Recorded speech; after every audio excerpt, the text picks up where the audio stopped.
And all I have to say is, drizzle, drizzle. If that water wet, it's got gators in it. Oh, yeah? For me and the Lord, we got an understanding. We're on a mission from God. They shouldn't have given you ashy blokes YouTube. Cursed be the ground for our sake. Both thorns and thistles it shall bring forth for us. For out of the ground we were taken, for the dust we are. And to the dust we shall return.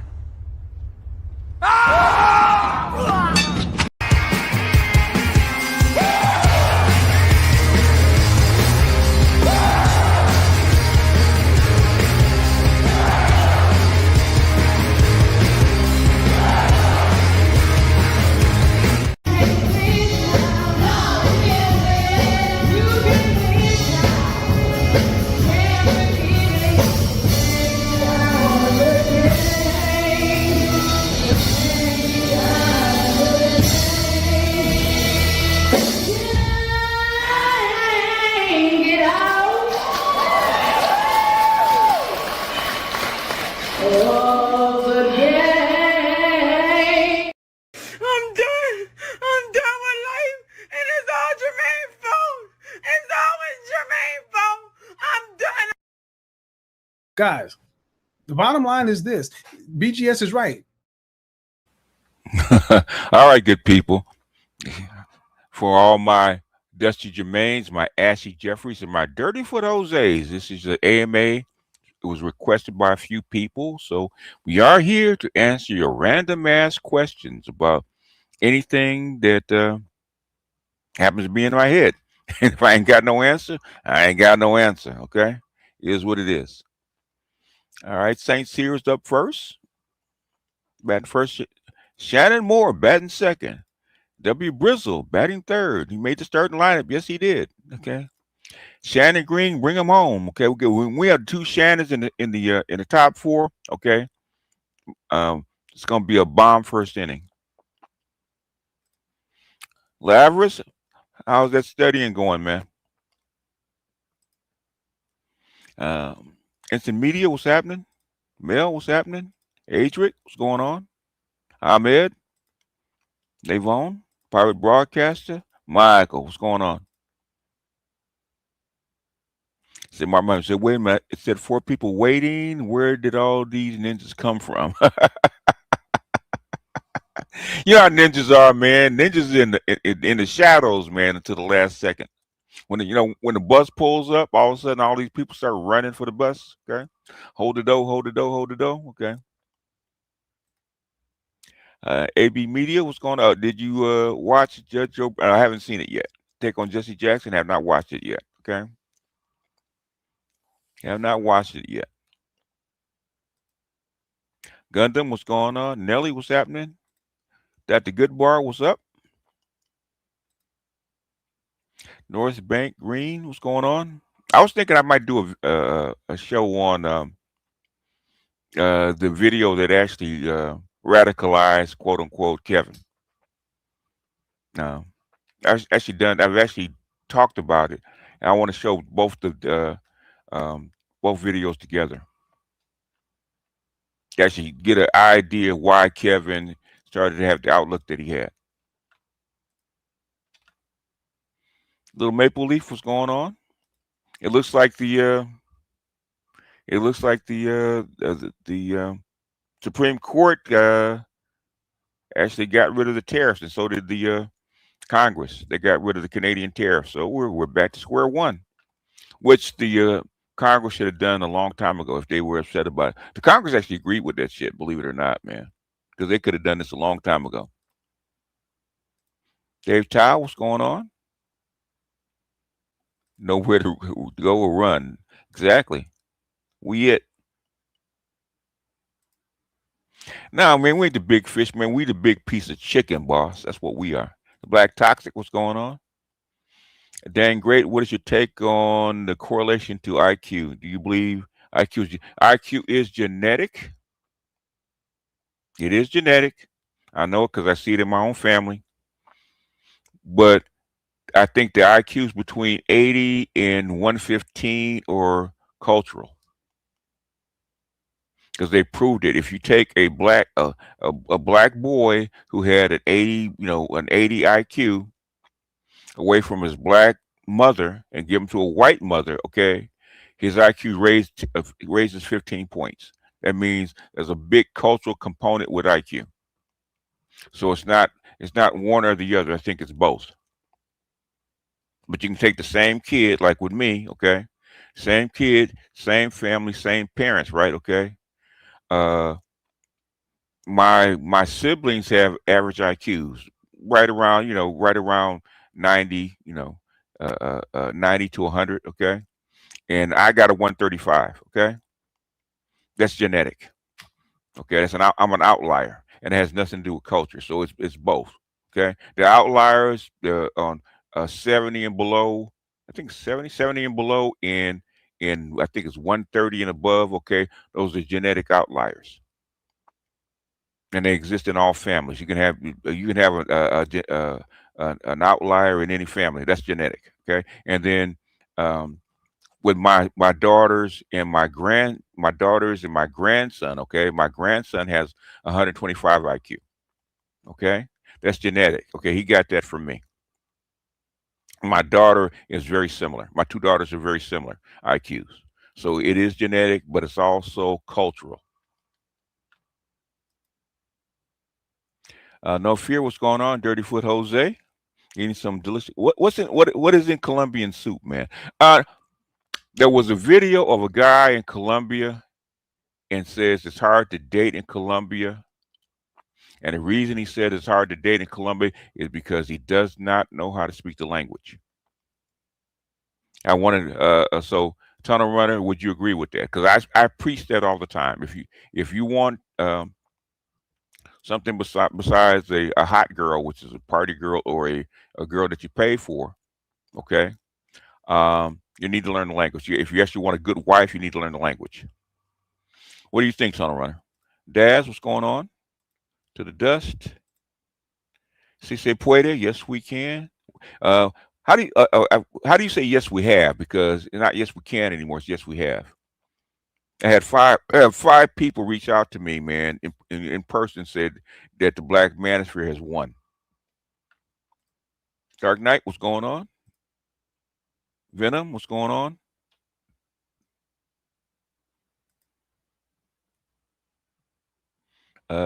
Bruce, what's going on? Good evening, fellas. It's what, the mid-30s? Oh, man, in Detroit. I don't know if there's gonna be a war with Iran, man. I don't know. Dr. Marifa, if you want to come up, man, just let me know, and I will drop. Is there more fear point? Okay, there's plenty of it, man. There's plenty of it, man. These banks are very shaky, okay, and with China putting pressure on the bonds and the metals, it's very shaky. So, but if you want to know that kind of stuff, you need to be on my Patreon.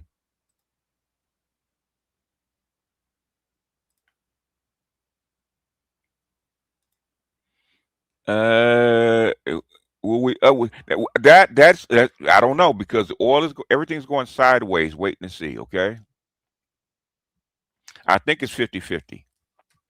I'm thinking my personal opinion. If Donald Trump does it, it's going to be a mistake. Okay, so there might be. He might do what they did with the end of the Israeli Iran war, right? Okay, with the 12-day war. They would do a ceremonial strike, one against the other, and then they'll call it quits. I'm hoping that because Donald Trump's going to have, Donald Trump can't completely back down and tuck his tail. So there's going to have to be some kind of exchange where they can actually back out of this. Because war with Iran is going to be a disaster, and it could get worse. Should we teach younger men never to accept legal marriage and take birth control for males? I would tell a younger man, if marriage is you do your return on investment. If marriage for you that woman in front of you, and what you're gonna get out of that marriage is worth the risk. Take it, okay? Especially if you're gonna have kids. If not, then I would say no. I would say no. But the environment is changing. The laws are changing. So the risk of marriage is going down rapidly. Peace, Dusty. Do you believe black people have culture? Yeah, of course we have. Every human being, every living creature on the planet has a culture. You might not understand it, but they have a culture. So black people have culture all over the planet. Why do you think they're doing a crip walk in Kenya if we don't have a culture? It might not be the most best sign of culture, but yeah, we've had a culture. Guess what? The whole industrial revolution is built on what? Black culture. Okay, they copied what slaves were doing in the South, and they transplanted it to Northern Europe. Okay. This whole modern Western culture is built on black people. What is the president going to do with the Supreme Court ruling? He can't do anything, okay, because it's out of his purview. That's up to Congress. Congress is supposed to control tariffs. They have been shirking their responsibility. You're sending my brother some soup spiritually. Can I share my thoughts on Jesse Jackson? Jesse Jackson is the last of civil rights. He's done some good things, and some things have been questionable. There's a lot of stuff about Jesse Jackson and his role with Martin Luther King and civil rights and stuff like that. It's always been a question about him. Because some things is perfectly legit and actually admirable, and there's some things, man, you got paid. Okay, Jesse Jackson got his pockets fat too. So there's he's a conflicted character. Let's put it that way. That's why he's not as beloved as Martin Luther King or Malcolm X or people like that. Is because Jesse Jackson cut a few corners, and we don't know which corners he cut.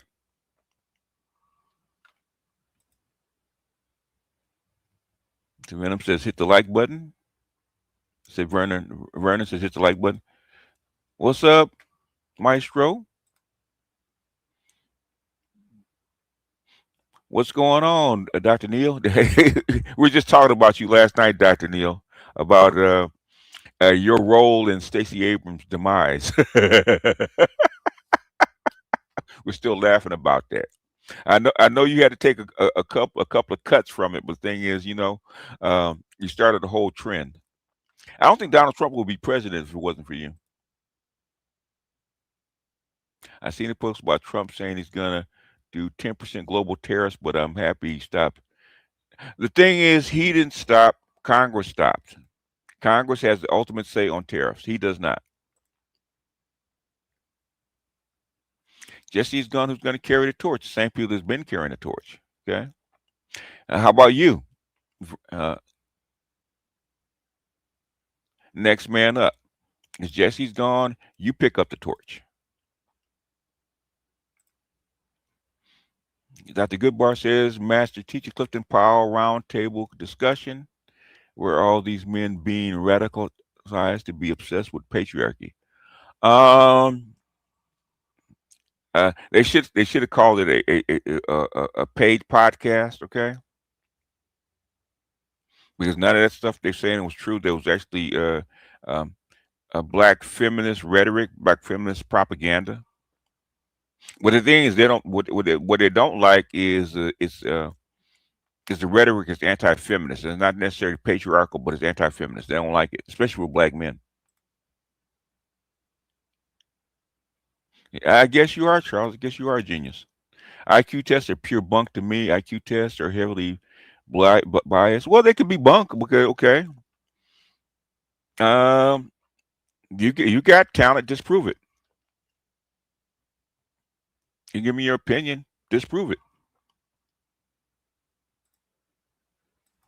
I can tell you they're not. There's a level of component to accuracy about IQ tests. Okay, are they biased? Yes, but the thing is, there is a level of accuracy to them. That's why they use them. Why do you think they use them? Okay, your SAT exam is an IQ test.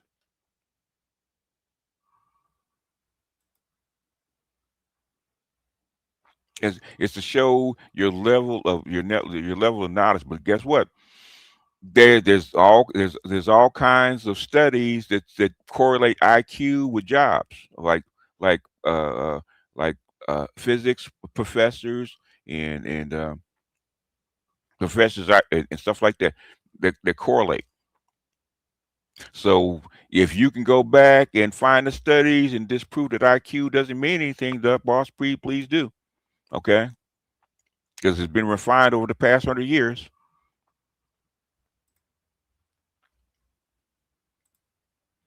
I said he can be my practice buddy. Okay.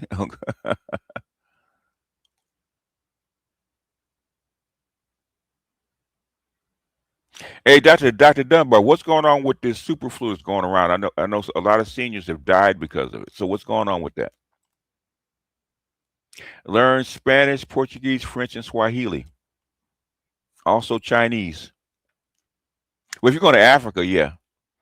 If you're going to live in Africa, you need to learn those four. Those are the top four. Especially French and Swahili. You know French and Swahili, along with your English, you got what? What is it? What is it, Doc? Like 80, 90% of the continent.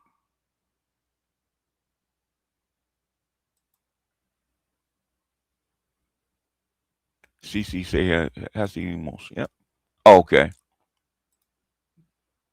Appreciate that, Rick.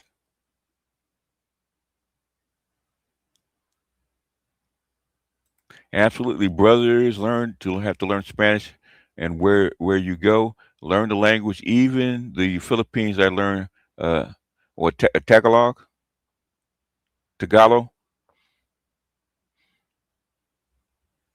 What you call Tagalog is pronounced Tagalog. You got to learn the language. Very important. Yeah.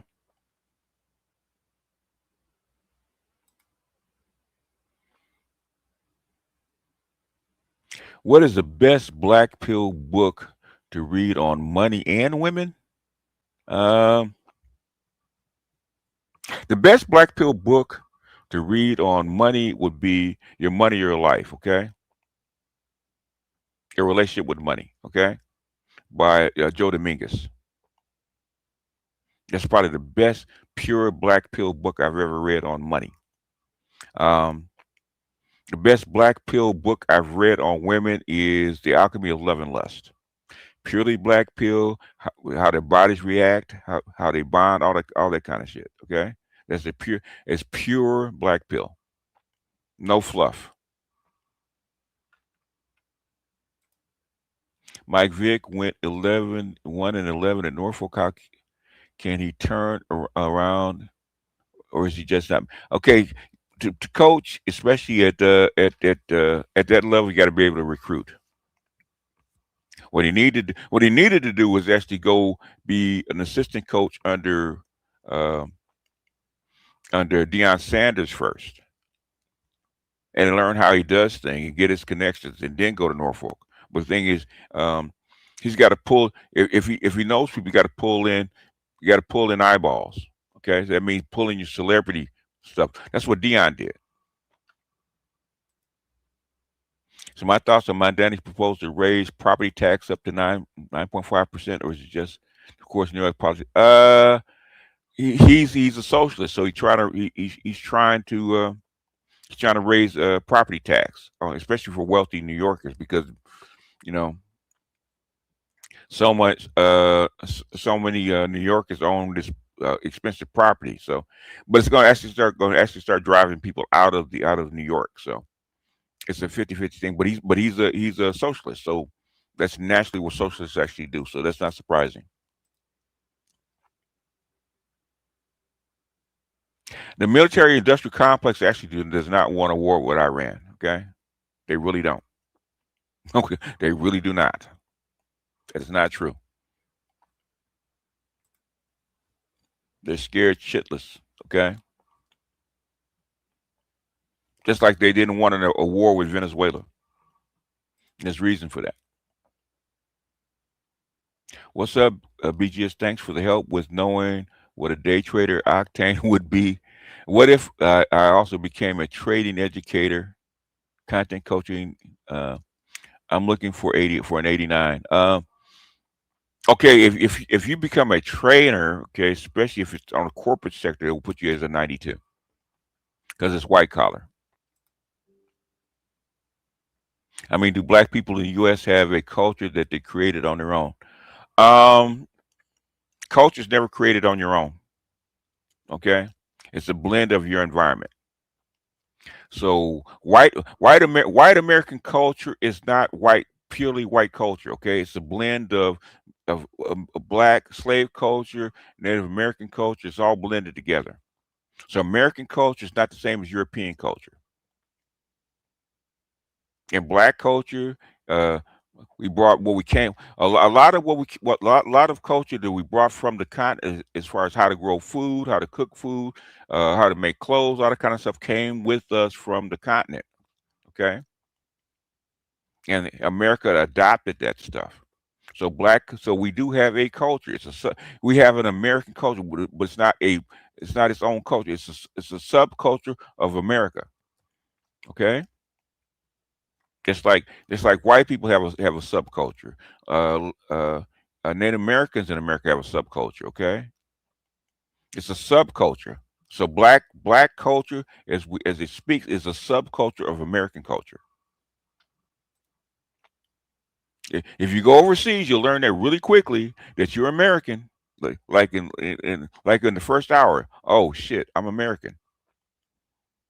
And when you meet up with white people that are American, you'll realize exactly how much y'all have in common really quickly. Big Trick, what's going on? Dusty D, the bond market is relevant in current environment. Wonder if fundamentals have gone out the window. Fundamentals are there, okay? But the thing is, the fundamentals are negative for the bonds, okay? And what they're trying to do is balance the bonds against the banks. The banks have a lot of red ink, and what's good for the bonds is not good. What's good for the bonds is not good for the banks. That's the problem that we're having. Jose Williams didn't have good words to say about Jesse.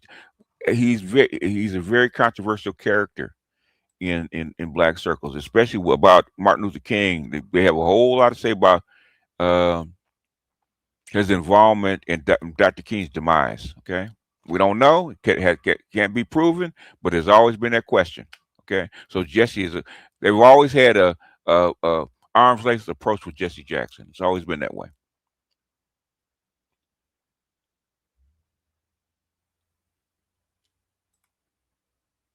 Because I'm choosing between Alpha and Omega grad chapter. 36 in finance, not into partying, and community focus. Any advice?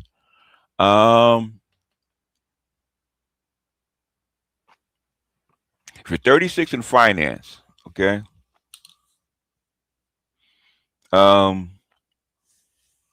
Finance is very broad. You can get into banking, you can get into personal finance, you can get into like I got a couple of people in finance getting into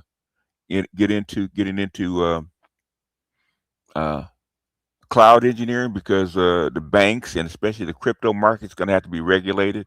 There's a lot of ways you can actually get into finance. It depends on what your angle is going to be.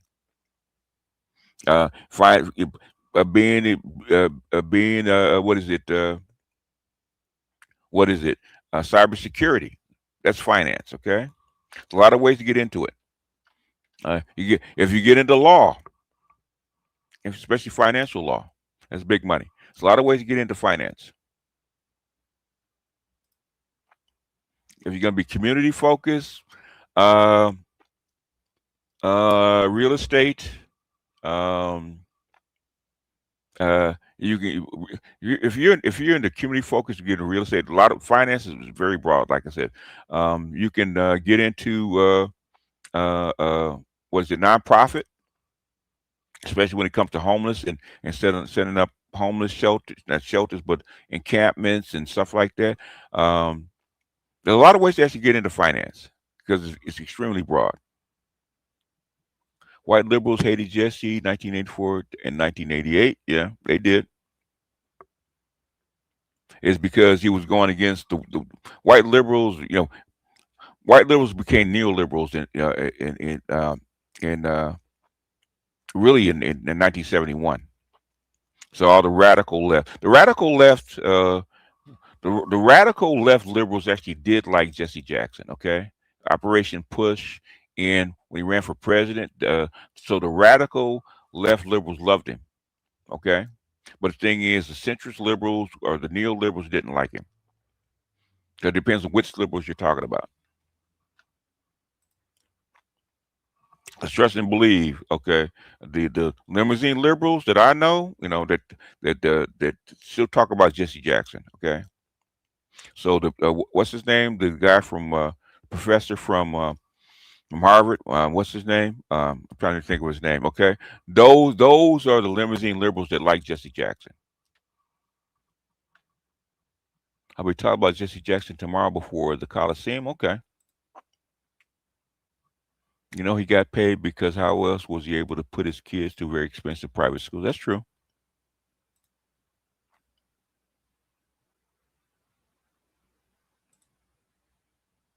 Man, no wonder I'm out of data. I forgot to turn my Wi-Fi back on. Okay. Okay. All right.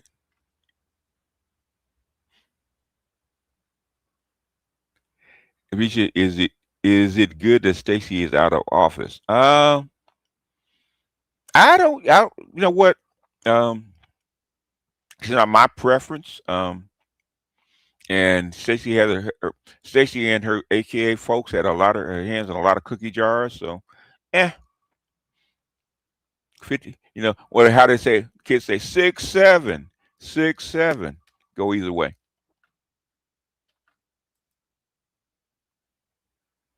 Your take on Russia drills with Iran? Okay, okay. The drills are even though people disagree, the drills are actually a warning to the United States that we are actually with them. There's no way they would run drills when the United States is starting to clog up the Strait of Hormuz. Okay, they're telling that we got Iran's back, which they do, which really behind the scenes they know that China and Russia have Iran's back, and they know. And if it goes too far, I believe China and Russia will get into it. There's no way China's going to send boats into that area during the disturbance. They're much more clever than that.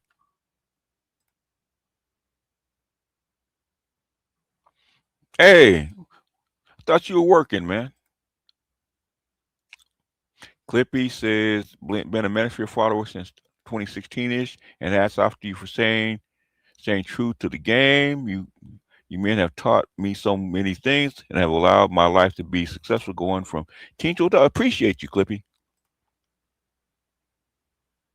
Most successful guys learn the language where they're going. Yeah, they do. That's the first thing, because I listened to the Expat Files and I said, you got to learn the language, okay? You got to learn the language, okay? Just like immigrants coming here, okay? You're locked in a box if you don't learn the language. So what's the average IQ? Average IQ of what? Of the population? Was the average IQ is 100. There's a bump between 85 and 115, okay? Which that peaks at right around 100. So basically, was it 80% or 85% of people range between IQ 85 and 100, according to the scale. And they keep testing and reviewing that stuff, and guess what? It keeps coming out to be the same thing. ASVAB is an IQ test. Yeah, and the ASVAB is an IQ test.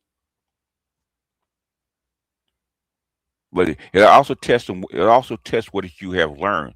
So if you have a high IQ and you have not learned to read or write, then the ASVAB is no good to you. You can't test that. Okay. All I can do is test what you have learned uh, according to your grade.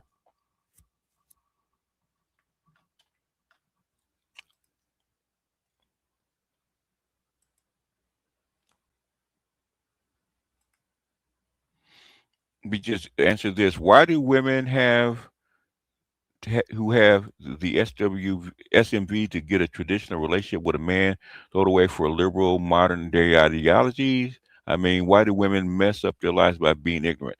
Um, it's more than one. They've been indoctrinated by feminism. Two, they've been empowered by the environment. Okay, marriage. Okay, marriage is not organic. Okay, marriage is an institution set up to actually raise children. Okay, it's two things. If you don't need kids, okay, if you don't need children, then you don't need a marriage. Okay, if women can survive into old age without a husband or children, then she doesn't need marriage. So there's going to be less and less women to, number one, to get married, and number two, stay married, because the institution itself in this environment is not as necessary. It's probably more necessary to the state than it is to the individual.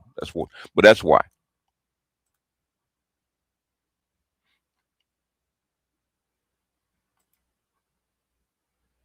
Okay, Daniel, you repeated like 4 times. Okay, one time is enough.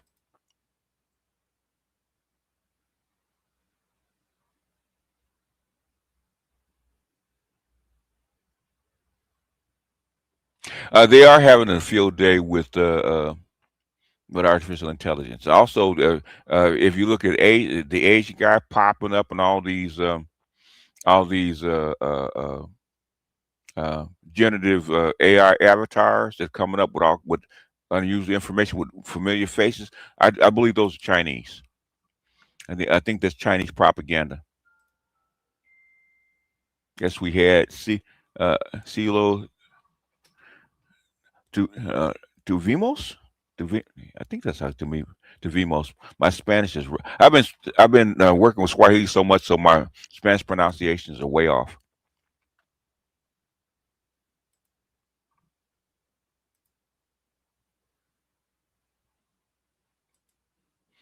Is it BGS my parents? Okay. I suppose I don't know what that means, Doc. You talking about IQ?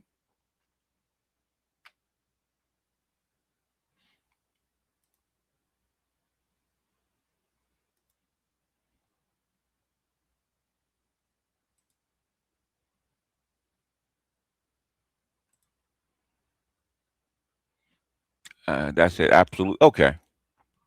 All right, Doc.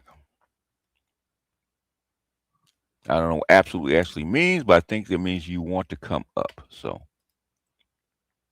this is for Dr. Marifa if he wants to come up, because he's the one who requested the AMA. And Dr. Neil wants to come up, he can. Okay. Kenya told me the master Swahili Kenyans outside of Nairobi. Yeah. You know what? I heard somebody was telling me that I think it was I was reading this on Reddit, and they're saying that inside Nairobi there's so much slang blended with Swahili. It's kind of hard to learn pure Swahili. It's because they mix so much slang in with their it's English and their native language, their local languages mixed in with Swahili, so they blend all that stuff together. So Nairobi's like going to the hood.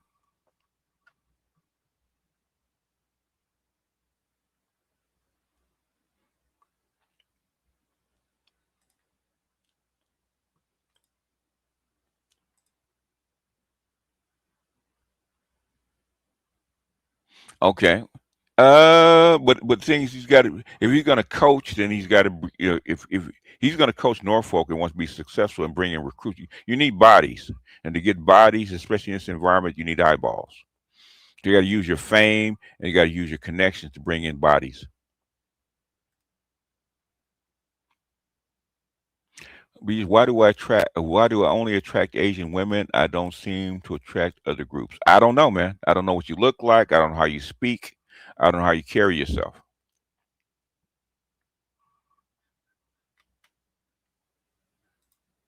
What's up, Doc?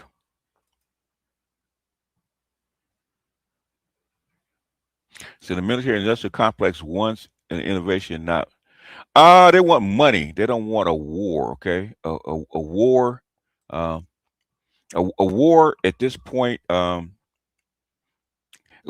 war at this point will mess up all your finances. Okay, that's why a war at this point, especially, man, if you know, I will say this. I'll say this on air. Okay, if they start something in say one of those Iranian carrier killers hit one of those carriers, sink one of those carriers, man, all hell would break loose. Okay, Congress will be livid. Okay, if y'all want to get a draft and y'all want to go to war, y'all want World War III, let an Iranian missile hit one of them freaking carriers and sink it. Okay, Congress will be calling for blood. I hope the hell cooler minds prevail, including Donald Trump. Because y'all don't know what you're asking for, because China and Russia will get into this. And Strait of Hormuz will be closed, okay? And Israel will be a smoking crater one way or the other. And if you don't think that Pakistan has, I'm not saying that because I have no clue, has secretly transported a couple of them big ones to Iran, you're fooling yourself, okay? Because if I was, I would. If people are threatening me and threatening to, put a big one on me, I'm gonna have a couple in my pocket, okay, just in case. I don't care what the cleric says. He might even know about it. He might be saying, I don't know and I don't want to know. Do what you need to do. So I hope the thing is they're messing with the wrong people at the wrong time. Okay. I know Donald Trump is trying to keep the dollar afloat, but this is the wrong way to do it. This is the wrong way to do it. You're trying. China has set its feet. They're not going to budge. Iran has set their feet. They're not going to budge. They're not going to budge. Okay. They're tired of getting pushed around. They're not going to budge. And if Ukraine can sacrifice damn near 2 million men, Iran has no problem sacrificing a couple of million men. Okay, to get the West off its back. They don't. So that's what I would say. I know you guys think that it's all fun and games when you actually go to war. Y'all don't really want it. Why do you think Congress shut down war against Venezuela? That's Vietnam. Okay, your banks are not going to survive that. Our banks barely survived Vietnam part 1. And you're going to go into something 3 times the size. And this particular adventure, okay. You might if that's you might as well go ahead and try to invade Taiwan. The result's going to be the same. There's certain triggers that you actually do not want to mess with, right? Okay, they have been over the past, let's say 8 months, they have been arming Iran to the teeth. Okay, if you could not handle the Houthis, okay, the Houthis backed off the Navy. Them carriers ran like little bitches. Okay, the Houthis were the proving. Okay, experiment. If Israel and the United States could not handle the Houthis, they can't handle Iran. They're not. Iran's got 10, maybe 100 times the armaments that the Houthis had, that the Yemen had, and more money. To me, it's a bad idea. But thing is, I thought Ukraine was a bad idea, and they did it anyway. I thought blowing up that pipeline was a bad idea. They did it anyway. So what do I know? I'm just a very hostile senior sitting in his in front of his computer. Okay, I don't know nothing, but I think it's a bad idea. If the Houthis didn't teach you nothing, is that these group of people with these modern weapons are not to be messed with. Not with the stuff that we have, unless you're going to bring out some of the big guns. I don't think you want to do that because that's going to evolve into a bigger thing. BGS, Yes, sir. how you doing, man? Pretty good. How you been, Doc? Good. I'm good, man. It's Friday here, man, and on the East Coast, you on the West Coast, man. It's 6:30 here. Okay. Um, You right in the middle of the semester right now, aren't you? yeah, man. We are on the cusp of spring break. Okay. So, Oh, okay. Okay. but to touch on what you're saying, man, we're dealing with real politics. This Yeah. is real politics. I don't know if you're familiar with John Mersheimer. Oh yeah, a realist. Yeah. Yeah, Read a yeah. bunch of John his John books. Mersheimer. Yeah. He's out of University of Oh yeah. Chicago. He's one of them people. Yeah, I read his stuff, man. And He's the old school Council of Foreign Relations too. yeah, Yeah. old school Council of Foreign Relations and all that kind of stuff. A hmm political realist. You Yeah. know what I'm saying? Yeah. And so, I mean, this is as real as it gets. Yeah. Okay. And I'm just gonna say this. Listen, if I had a choice, but I made my choice. But hmm if I had to go back again and choose between Trump and Harris, hmm I would still choose Trump. Okay? Yeah. Well, I think Trump was slow walking. Well, basically, Biden and Harris had already tried it, so it'd been worse. Yeah, In fact, the first attack against Iran was actually planned by Trump and Harris yeah. and that whole crew. Go ahead. Yeah, I had no confidence in their approach to foreign policy Yeah, whatsoever. or domestic policy for that matter. Or yeah, both, but I'm going to say this for the record. I look closely at foreign policy, and I did not see how they would be able to deal with Iran, hmm how they would be able to deal with that's the liberals, that is, and Harris and all those, how they'd be able to do it with Russia, Okay. China, et cetera, et cetera, et cetera. Yeah. You know Yeah. what I mean? And so, I mean, this is not an era. We're not, in terms of human history right now, the soft power approach, it just doesn't work. And I mean, for me, I think that you have to deal with hard power, and Trump is a hard power person. The thing is, okay, the thing is, and this is something that economists have said, is that all America has left is hard power. They don't have soft power left. Okay. China's taking most soft power is owned by China. Okay, Yeah. if they play the soft power game, they're gonna lose. Yeah. Slowly, but they'll lose, and that's how come Trump is. Why do you think that the budget for the military budget went from 800 billion to 1.5 trillion? Oh yeah, I understand. Yeah. Yeah, because that's all they have left. And when Trump was in office the first time, the military told him, if you want to maintain your position in the world, you have to do it by force. Yeah. That's what they told him, because you don't have soft power. Your time to actually do it with soft power was with Colin Powell and with AFRICOM. Okay, had you done that and put black soldiers, okay, whether you like them or not, black soldiers in AFRICOM, right, which they didn't want to do. They didn't want to do it, and giving black folks reparations and had a sovereign wealth fund actually rebuild Africa, you wouldn't have these problems, okay? But guess what? Europe and white folks didn't want that, and that's why we're here where we are now. And I completely understand. Yeah, well, it is what it is, and Dr. Reef probably could tell you, if I'm not correct, I'm pretty close. Yeah. Okay. and as you know, I mean, domestic policy is downstream from foreign policy. You know what I mean? And so, it's a natural. It's so intertwined, man. Because take for instance, like foreign policy, right? Okay, foreign policy says that we cannot import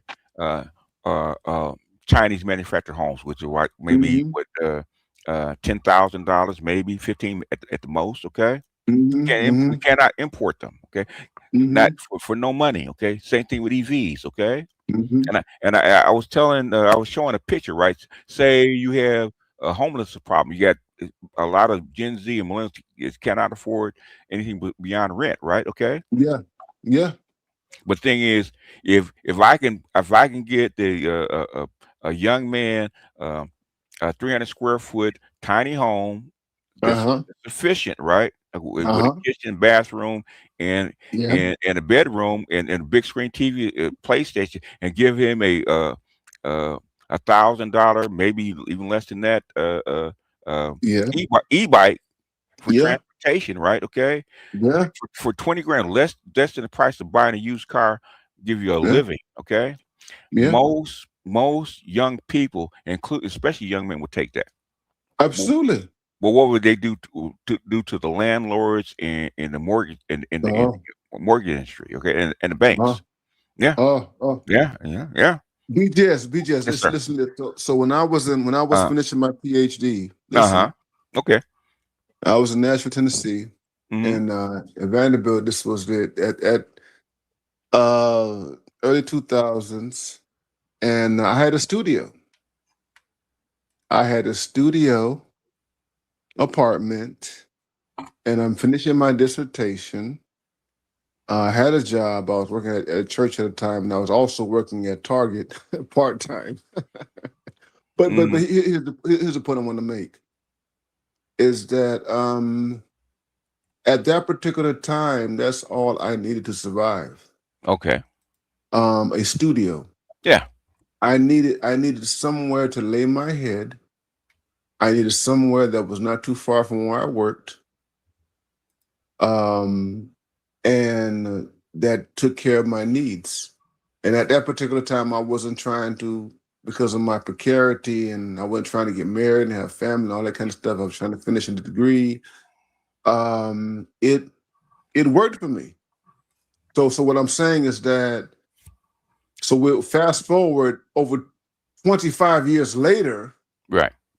because I'm talking about 2000, 2001, 2002, or whatever. But now we're in 2026, a whole new generation, Uh huh. and you have a whole new generation of young men who don't need, who are not really thinking about Marriage and children. Yeah. marriage and children and what have you. Hmm. So when you talk about what Elon is doing with these structures and what have you, it's like Right. it's not really radically different. Right. You understand what I'm saying? Because it's a minimalist type of thing. It is. It is. Yeah. Yeah.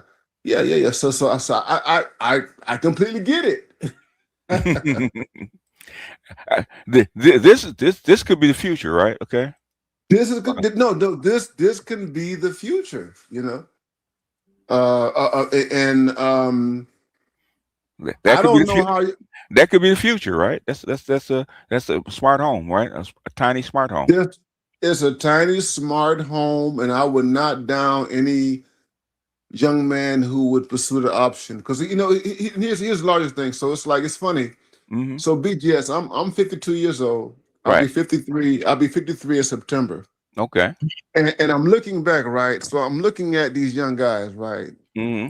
And I'm looking at the Gen Z and even the early millennials or whatever, and I'm like, and I honestly, BGS, because I don't have any kids. I've never been married, and I'm like, I lived through what they're going through right now. Okay. That is, when I was in my mid-20s, when I was in my late 20s, and when I was in my early 30s, I lived through what these young guys who are in their 20s right now, Hmm. the early 20s, mid-20s, late 20s, early 20s, who don't have any kids. So here's the thing. If you are a young man and you're 27 years old, Hmm. you don't have any kids, it doesn't look like you're going to get married or what have you, okay? And you're dealing with the economy as it is. I'm like, I lived through that 25 years ago, me Right. personally. Right. You understand? But it is only now in this moment that there is attention drawn to this, that this is a thing for certain people or whatever. Who was it? Richard Reeves or Chetty, Galloway, Chetty and Galloway and all this stuff. And listen, I'm like, I listen to these guys, and I'm like, you are the wrong guy. You really are the wrong people to talk about this stuff, because I'm going to be fair to them. I'm going to be fair. Because they do their homework and they look at the numbers. They look at numbers and all that kind of stuff. I'm going to give them that. But at the end of the day, they've never lived it.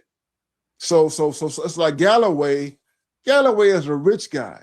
I mean, Galloway. But he came up. He was actually his mother. He actually born to a single mother. So he came up the same way that you did. But thing is, he's white though. So he white, and he had all that going for him. You know what I'm saying? And so there was certain experiences that he didn't have. You know what I mean? So it's like I would love to sit down with him or to be interviewed. You understand? Because it's like I would say directly to him, I'm like, you are living the world that you lived in is not the world I lived in. You understand? That's true. But you got to understand, Galloway's being paid. Okay, he's not doing this for free. And I understand that. and BGS, listen, I'm a capitalist. Okay. I'm a capitalist. I'm an ethical capitalist. I try to be a capitalist with a consciousness. Wait a minute. Is there such a thing as ethical capitalist? Okay. Listen, man, I try to be moral. Okay, all right. I try to treat people right and correctly and all that kind of stuff. You know what I'm saying? You're a capitalist with a code, with ethics. I'm a capitalist with a code. You know what I mean? I'm not gonna lie about that. You understand? And that's just I'm just being honest with you. You know what I mean? And the thing about Galloway is that Galloway is not 100% conscious of advantages that he's had that he doesn't see. Okay? Maybe you might be right. I don't know. I mean, he's an academic. You're an academic. You might be right. The other part of it is that he's in the world of business and finance, and his way of thinking is not similar to the way that I think. So it's like Galloway, when it comes down to history, when it comes down to sociology, when it comes down to kind of deep matters of legacy, you know what I mean? He's just not there, you know what I mean? And so, his worldview is very limited. I think, Doc, is what I believe. I could be wrong, okay? And you know professors, right? Okay. If you off the record with no device to be recording him, you get him drunk, you probably get a different story. Yeah. I don't doubt that. That's just my opinion. I could be wrong. You know what? What? I don't doubt what you're saying.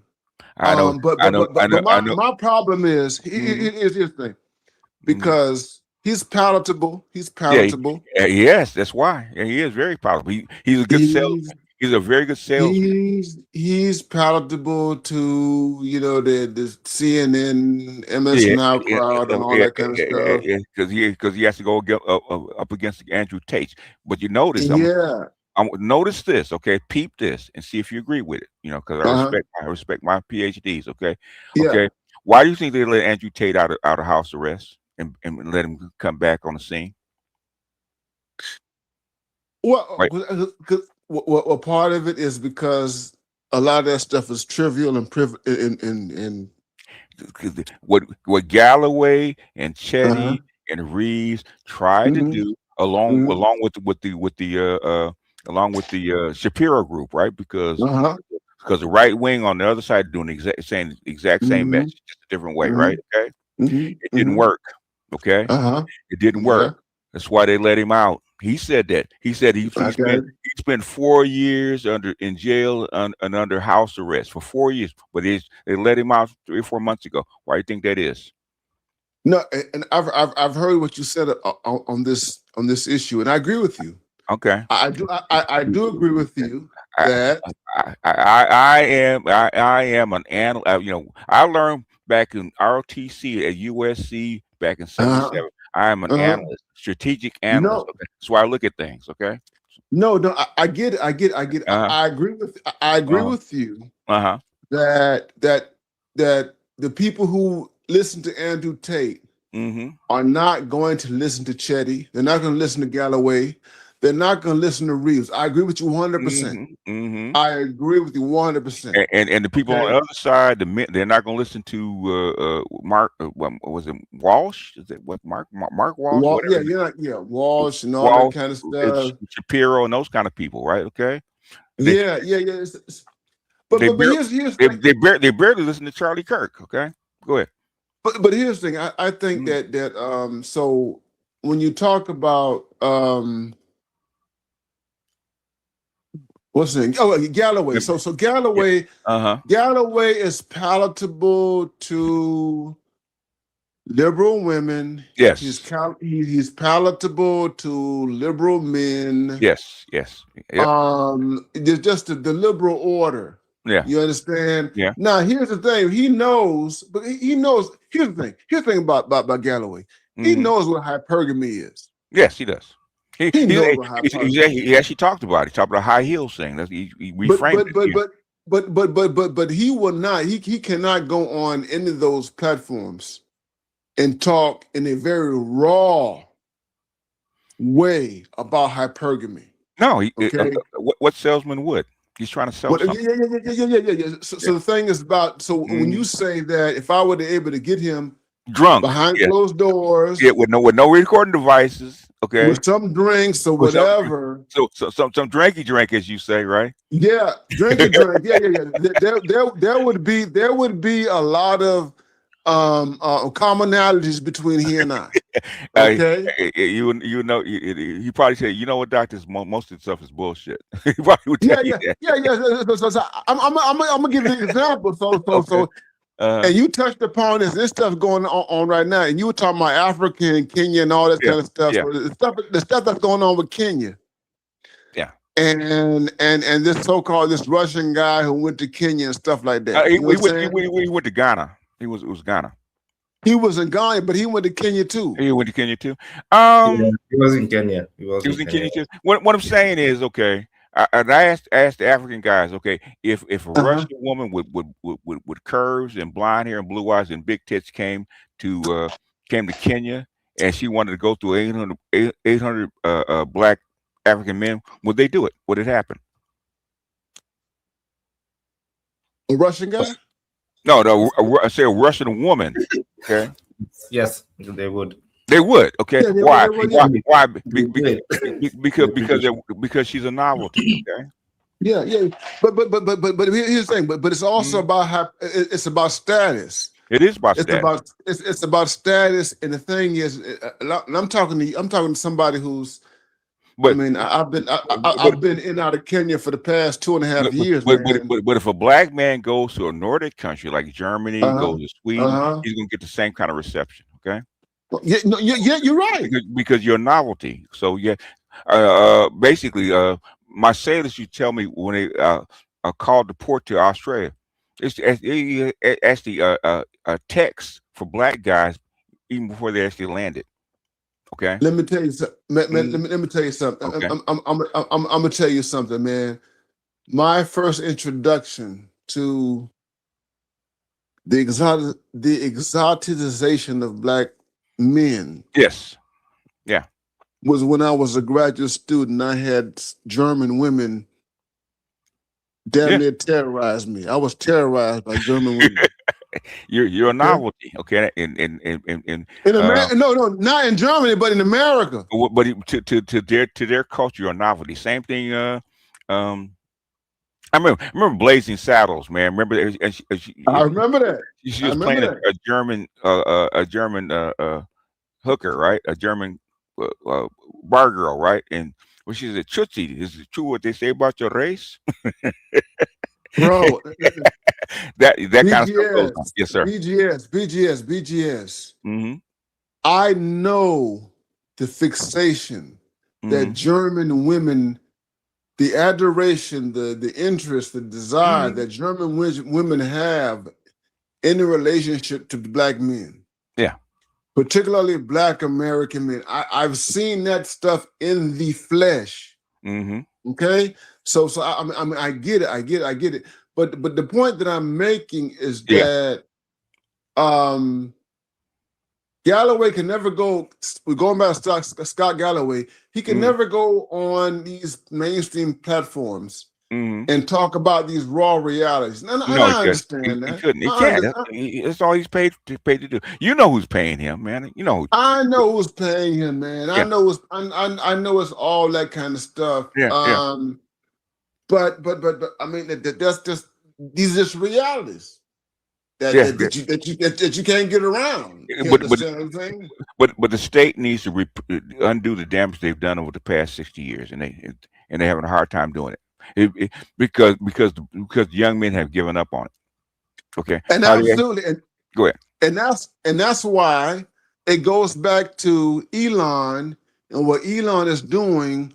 And you talked about this in terms of these new accommodations, in terms of studios or apartments, whatever you want to call them, where you have young men who are not going to get married or whatever. They're between the ages of 20 and 35, and all they need is a small space to live and do what they want to do, play their video games and all that kind of stuff. Right. Get a little hookup every now and then. Yeah. And get a hookup every now and then. Yeah. You understand what I'm saying? And so that's a very real thing. And I'm of the persuasion that that's just the way it is. There's no way around it. I mean, there's no reversing. We can't reverse. Here's the thing, and here's where my political realism comes in. Okay. We can't reverse, and I don't think that you would disagree with me, but we can't reverse what has happened over the past 60 years. It's not going to be reversed. You're not going to create or simulate the 1950s model or 60s model of a family, whatever, that people, always romanticize and all that kind of stuff. And we have to deal with the consequences of that. The thing is, you can't recreate the same environment, okay? And the environment that's coming, they have no control over. So we have no idea what's going to happen. So they're trying to entice the men to fix the family before we actually go off this cliff. Because if you can't, it's over, and they know it. You can't. I mean, they have to try though. But here's the thing. I'm going to say this, and I'm going to say this. I'm being forthright and deeply honest. So everybody knows that I voted for Trump. Okay. And I voted for Trump because I did not believe in that liberal vision. I'm like this is nonsense. Believe it or not, what Biden was selling was not liberal. Okay, not even close. It was actually fascism wrapped up in neo-fascism wrapped up in a veneer of liberalism. It was not liberal. Yeah. So the thing is that I voted against all that. It's not. So I say, and I say this on my page and everything like that. I voted against the Democratic Party. It wasn't just me. It wasn't just me voting against voting for Trump. I voted as a protest, and I will say this over and over and over again because on that other side, outside of the right and all that kind of stuff, it's just a bunch of nonsense that I cannot get with. You understand? Doc, I don't know if you got time. I would like to know, since you're politically savvy, how did the neocons take over the Democratic Party? Oh my God! With Hillary Clinton and Joe Biden, how did they take over the Democratic Party? What's her name? What's Dick Cheney's daughter? Liz Cheney. Yeah. You remember when Liz Cheney came in 2024 Yes. and she endorsed Kamala Harris? Yeah, it told you it told you that That told you everything. everything. Yeah, and so When Dick Cheney and Liz Cheney came in on the side of Kamala Harris. They told you everything. Yep. when Liz Cheney came in and sided with Kamala Harris, Mm-hmm. that told you everything about the Democratic Party right there. And basically, Hillary Clinton go look at Hillary Clinton's Munich speech. I don't know if you looked at it yet. Okay. And here's the thing. I'm going back and looking at Hillary Clinton. Here's the thing. I want you guys to hear me. I voted for Hillary. I voted reluctantly. Let me say this. No, listen. Okay. Listen, BGS. Okay. All right. I need you to hear me clearly. I'm here. I'm Doc. You know, I'm listening to you. I need you to hear me clearly. Okay. Mm-hmm. It was a reluctant vote. Okay. It was a reluctant vote in 2016. I'm going to tell you this. I was not going to vote in at all. Okay. I was completely done with everything. So here's the thing. I did not vote in the 2012 election. Really? Okay. I'm going to tell you this. So yeah. I did not vote when Obama went against Romney. Okay. I did not vote. Mm-hmm. I'm being completely honest with you all. Mm-hmm. I did not vote because I did not see radical differences between Obama and Romney. And you and I've had other people who are like, yeah, there are differences between the two. Yeah, there are differences. Yeah, there's a lot of differences. Okay. And I'm gonna tell you, BGS, you're not the only one. So I had recently a conversation with a very close friend of mine, a scholar academic who I respect, and we were going back and forth in terms of the 2012 election. Okay, because he was like, yeah, Romney was different from Obama was different from Romney, right? And but I was telling him, I was like, I didn't see that. That's why I didn't vote. Okay. Yeah. I didn't vote in 20. I did not vote in 20. Anyway, fast forward. Okay. Fast forward. I voted for Hillary Clinton at the last minute. Okay. I was not going to vote. And I want all the brothers who are on this page to hear me. I was not going to vote in the 2016 election. That was my modus operandi. Uh-huh.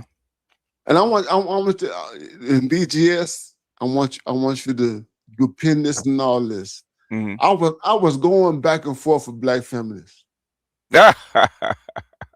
BGS. Yeah. I'm gonna tell you this. I had a black feminist in my fucking living. I'm sorry. I mean to curse. I had a black feminist. Let it fly, man. Let it. If you want to curse, she was in my where I live. A black feminist in my living room. Okay. And this chick was staunch Hillary Clinton. Okay. And I'm going back and forth. And I'm like, I'm not voting. She's like, Ron, you need to vote. Ron, you need to vote. Ron, you need to vote. You do what mama says. That's what she's trying to tell you. I'm going back and forth. Mm. And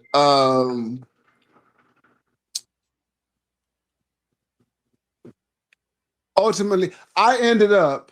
I wasn't going to vote. Mm-hmm. But here's the thing. I wasn't going to vote because I thought 2016 was a circus. It was a circus. It was a circus. It did not make any sense to me or whatever. But I'm going to be honest with you. Mm-hmm. I allowed the voices of women to kind of influence me. And well, what happened? you're in an academic setting. It's a gynecologist, of course. I allowed the voices of women to get to me. And then back in 2016, what did I do? I voted for Hillary Clinton. Because I voted for her. I voted for her. And it was not just because of these women, but Trump was a wild card. Trump had never held public office. Trump, I'm like, Trump was crazy as Trump. And 26, no. Okay. In 26. Yeah, go ahead. I'll let you finish. But I actually want to say, I knew Hillary could not win, though. I already knew that. Yeah.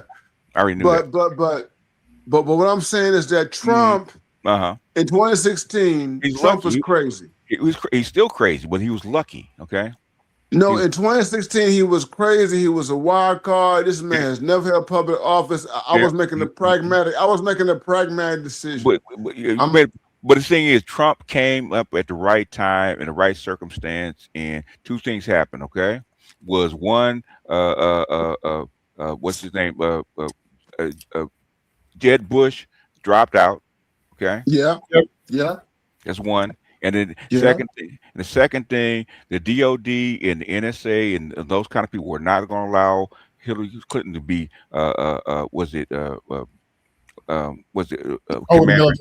commander in chief. Yeah. Those are two. And BGS. Hold on. I have to say this for the record. I have to say this for the record.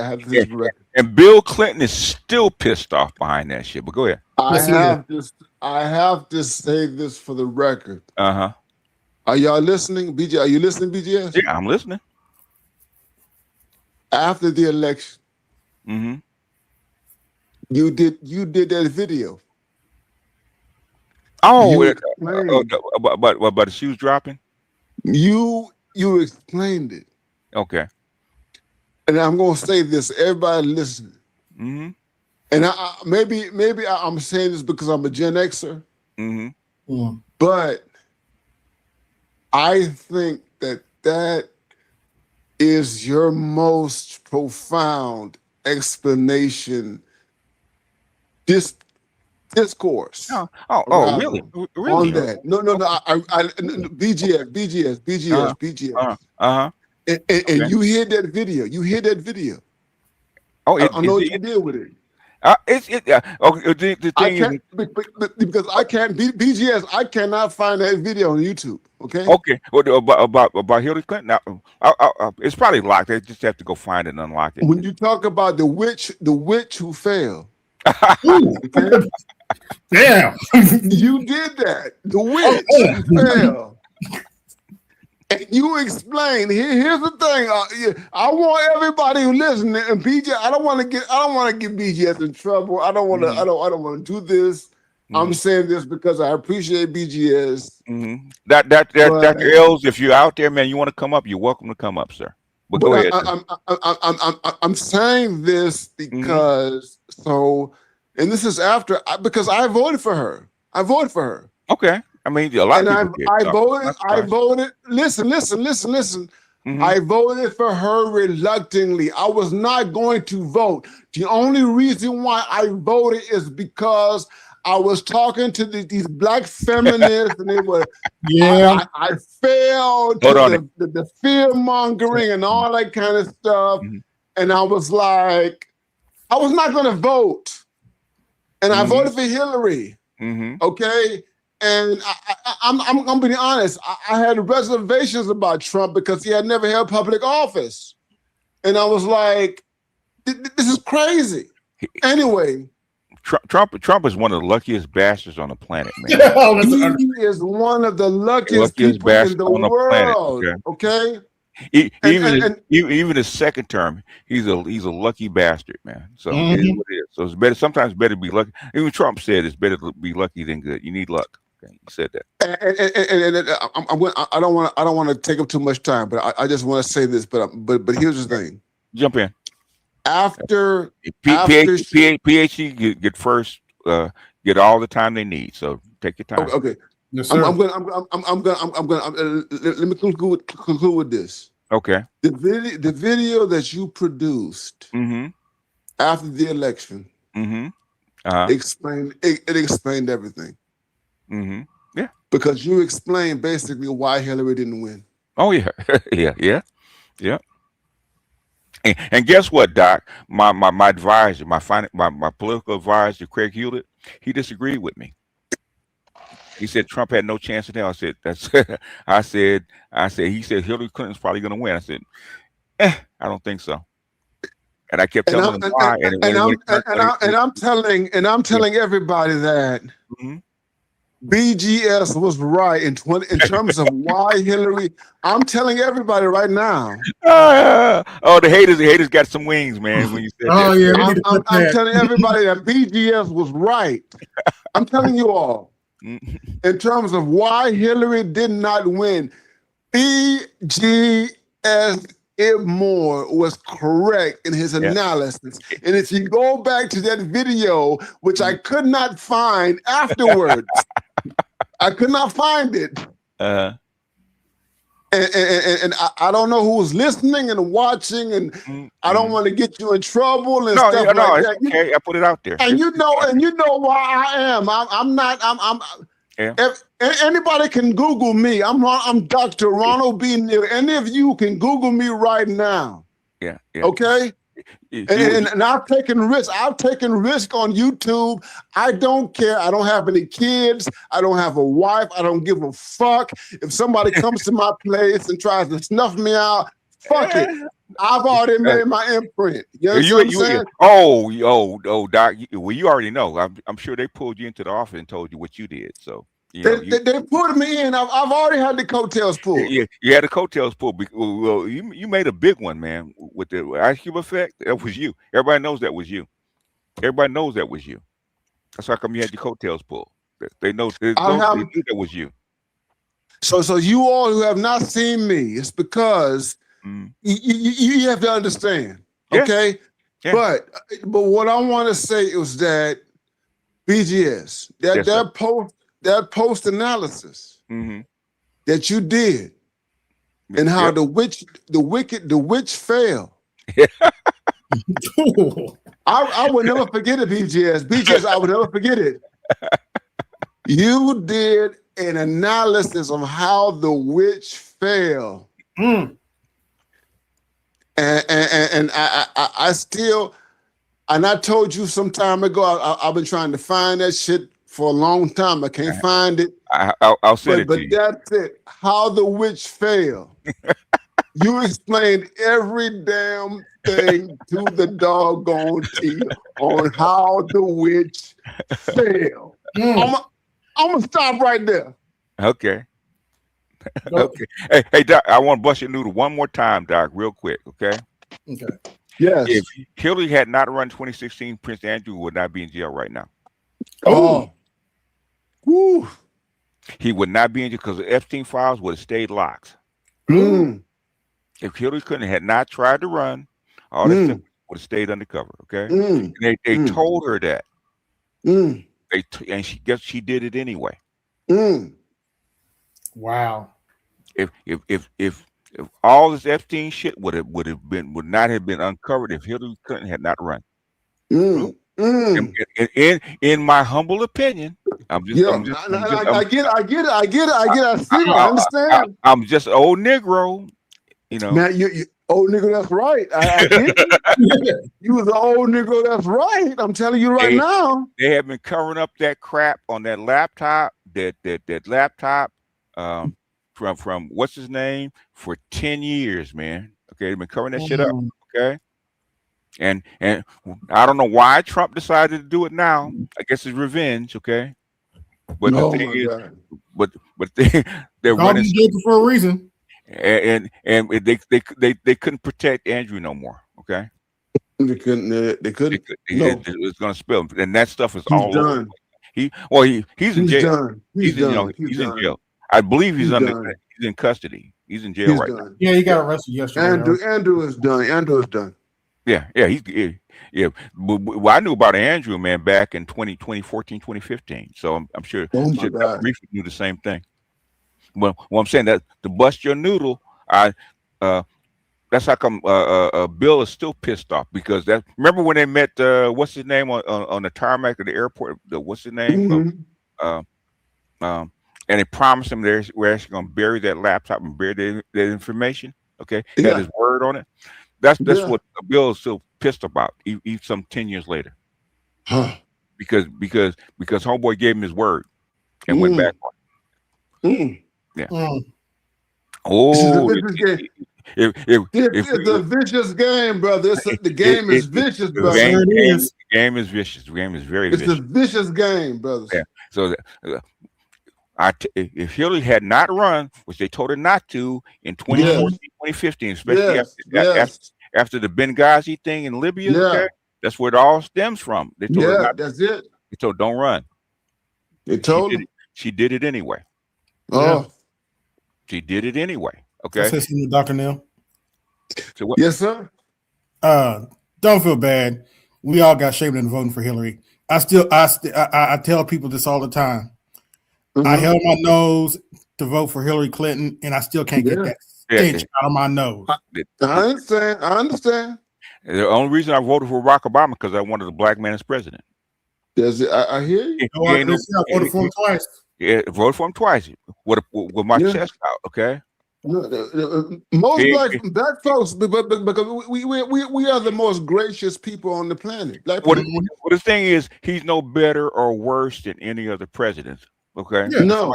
Somebody asked me that. Okay. Why'd you vote for him? If I have to ask to vote for the car, I want to pick the color. Yes. That's the only reason I voted for him. I got it. Yeah. You did get some black folks. Did get some things to Barack Obama. Okay. Yeah. You got some things. You couldn't get. You're not gonna get everything anyway, right? Because I don't care who's in it. Okay. Because it's still a white country. Yes. Yeah. That's why Jesse can win. And the thing about it is that because I'm one of the biggest critics of Obama. I wrote in my last book. I wrote a whole chapter in my book criticizing Obama. You understand what I'm saying? I dedicated an entire chapter in my book to Obama. God damn it. Anyway. Doc, you got to call me. You have to have a long conversation, man. Talk about a whole bunch of stuff we can't talk about on here. Okay. I know. But the thing is that I understand Obama in terms of the long arc of history. Yes. You understand, and what we were able to do. We were talking about Jesse. And I think about Jesse Jackson. Yeah, okay. I'm gonna cover him tomorrow. Give me your 5 minutes on Jesse Jackson, man. My thing is that so Jackson. Mm-hmm.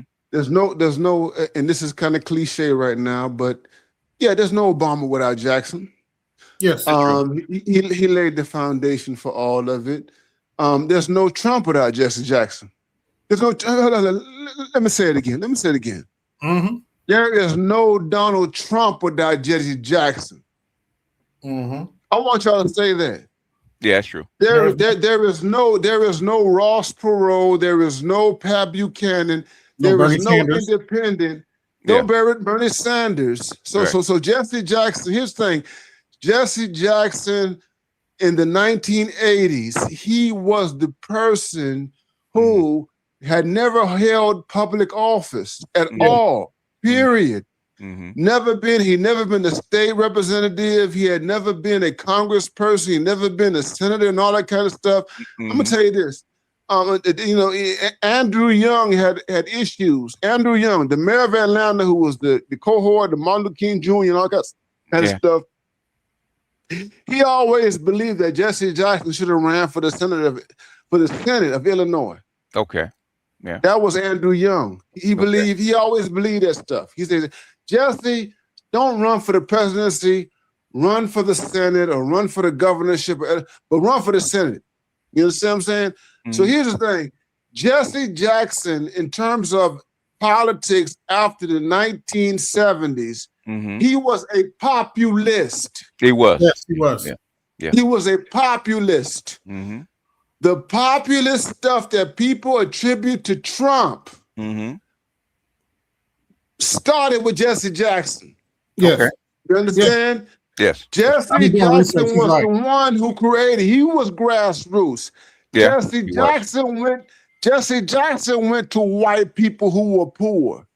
Yeah, that's true. Jesse Jackson went to the Latinos. He went to the women. He went to the gays and lesbians. Jesse Jackson was the one who went to all the people who were so-called outsiders. Yeah. Before everybody talking about DEI and all that kind of stuff, that was Jesse Jackson. Yeah. The Rainbow Coalition. Yeah, it was. The gays stole that. The gays and the lesbians, the LGBTQ, they stole the rainbow from Jesse Jackson. That's true. He was the one who started that back in the early 1980s. Yep. Not only that, Dr. Neal, I'm just going to be blunt. If the Democrats had actually followed Jesse Jackson's policies, Trump would have never got elected. That's true. Yeah. Maybe not to the letter. Don't get me wrong. I know the sausage has to be made, but there's a whole arc. There's a whole arc to Trump getting elected. I don't want to go into it because it would take too long, and I don't want to. It got other people that actually want to talk, like Dr. Els and Dr. Lee. So I would just say, let me just say this. Let me say this is that Jesse. I'm gonna say this. And I'm gonna retreat. Okay. The problem. And I said this in my chat, and I said that the white liberals did not like him because he was. Here's the thing: Jesse was from Greenville, from South Carolina. He was too much of an N-word. Yeah, that's true. Yeah, Jesse Jackson was not polished enough for the white liberals. Yeah. He was not cosmopolitan enough for the white liberals. Yeah. Okay. But the problem that they had was that they could never attract the type of people that he was able to attract at a grassroots level. Yeah. You understand what I'm saying? So Jesse, he had a charismatic personality advantage over all these people, but they wanted people from Harvard, they wanted people from Columbia, they wanted people from Yale, they wanted an Ivy League person. They got to substitute Jesse Jackson and Barack Obama. That's what happened. That's what happened. Yeah. That's why they hate. That's why they hate Trump now. Because Barack Obama had all those things that Jesse was lacking. Bingo. Am I wrong, Doc? Bingo.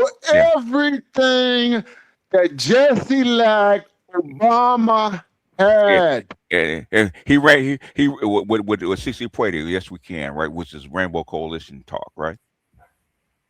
That was it. Yep. They ran the same program. And out of where? Chicago. Jesse was too country. Yeah, he was. He was too Southern. Yeah. He was too working class. Yeah. He was too all those things. But the thing about Jesse was that they could not neutralize the charisma, and they could not neutralize all the other things. That was their problem. They wanted a Negro. They wanted a cosmopolitan Negro who had gone through Harvard and Yale and Morehouse and all that kind of stuff. Yeah. They wanted a pristine, perfect type of Negro. And here's the thing: it's not just the white people. It was the black establishment, the black boule, and all that kind of stuff. Don't like me. Them Negroes did not like Jesse. Because they called him, they said he was too country and all that kind of stuff, but they could not produce anything that would be in competition to him. They could not produce it. You understand what I'm saying? Because Jesse was grassroots. He was organically grassroots. Yeah. Hey, BGS, that's probably why some butthurts hadn't said anything about him. Oops, I say that out loud. Jesse had issues. Okay, so that's how I get it twisted. Yeah, no one's denying that. Yeah. This is not really disrespect. He earned the name Jesse Jackson. It is what it is. Yeah, well, he did. but it's saying he did, like I said, he did a lot of good things, and some things he cut a little corners here or there. So is what it is. And let me just say this, and let me say this for what it's worth, because I've admired him my entire life. I've admired him. I know his flaws. I know his shortcomings. I know what he was up against. I know all this stuff, that all the haters and all that kind of stuff. Yeah. I want everybody to know. Yeah. I'm a defender of Jesse Jackson. And the reason why I'm a defender of Jesse Jackson, because Jesse came from the mud. He did. He came from the mud. At the mud. He came from the mud. Okay. All right. Martin Luther King Jr. He grew up. Martin Luther King, and I love Martin Luther King Jr. Auburn Avenue, Morehouse, he's Boulay. He's Boulay. Boulay. You understand what I'm saying? Jesse came from the mud. Jesse earned his stripes. I don't care. I don't care what nobody said. Nobody gave Jesse a goddamn. Excuse me. I don't mean to curse. No, you curse. Go ahead. No one gave him anything. He was not given anything. He went to Greenville. I'm in North Carolina right now. He went to North Carolina A&T University. He was a quarterback. He played football and all that kind of stuff. He was a Q and all that kind of stuff. You know what I'm saying? But nobody. He was not given anything. Jesse. The beautiful thing about Jesse, he was charismatic. He was a quarterback. He had good looks. Yeah. The women loved him. He was charismatic and all that kind of stuff. But Jesse did not come from silver spoons. I don't care what nobody said. He didn't know who his daddy was. He raised a single mother and all that kind of stuff. Jesse Jackson came from the mud. And he pushed himself, and people talk about what he did when King was assassinated and him putting the blood on his shirt and all that kind of stuff and everything. Yeah. Yes, it was the egoistic. Yes, he was. He was an egoist. Jesse is an alpha. He is your quintessential black alpha male who was like, motherfucker, get the fuck out of my goddamn way. That's Jesse Jackson. I don't care what family you came from. I don't care who you connected to. Jesse Jackson rejected all that stuff and said, deal with me as I am. That's why I respect him and I would defend him. I don't care what he... And listen, I'm getting crazy. Listen, Jesse Jackson, he got flaws. Yes, he got flaws. We all got flaws. Yeah, he got flaws. We all got flaws, man. I'll let you finish. But Jesse Jackson was that black man who came from the mud and who was said, he put a middle finger to those white Harvard liberals and said, F y'all. And he put a middle finger to those black Boulay Negroes. He did. And he said, F y'all too. Yeah. Including Obama. That was Jesse Jackson. Including Obama. Including Obama. By the way, BTS, that's why I want you to watch that video that I mentioned earlier. Judge Brown gives some insight on why he said Obama needed his nuts cut off. Oh yeah, we know because he gave that speech about black fatherhood.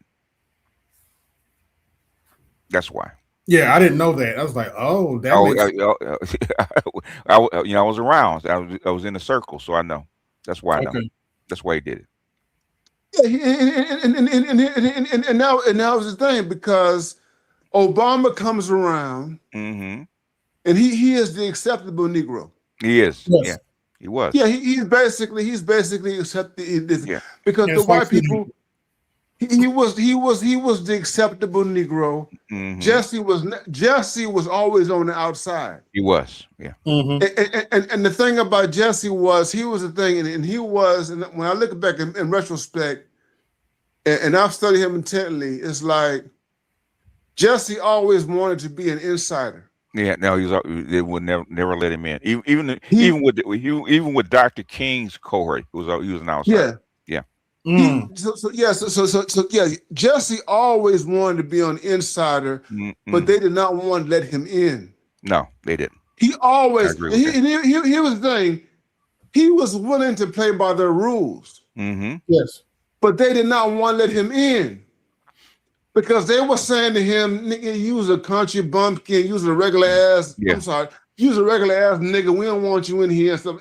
That's what they were doing to him. That's why I said that the white liberals, the Dukakis and Mondale and all them people in the DNC in 1984 and 1988, they attacked him. They deliberately destroyed his candidacy in 84 and in 88. They even sent a black journalist to fuck his shit up. Yeah. And what I'm saying is that Jesse was like, I will play by the rules. Yeah. I will play by the rules, but they were like, nah, nigga, you are not a part of our cohort. You are not a part of our club. We don't know who you are, nigga. Fuck you. We're gonna keep you out. That's how they treated Jesse Jackson. You know what allowed Jesse Jackson to actually run for president, believe it or not? You know what incident actually allowed him to actually run for president? Remember when Ronald Reagan was actually bombing Lebanon? Yes.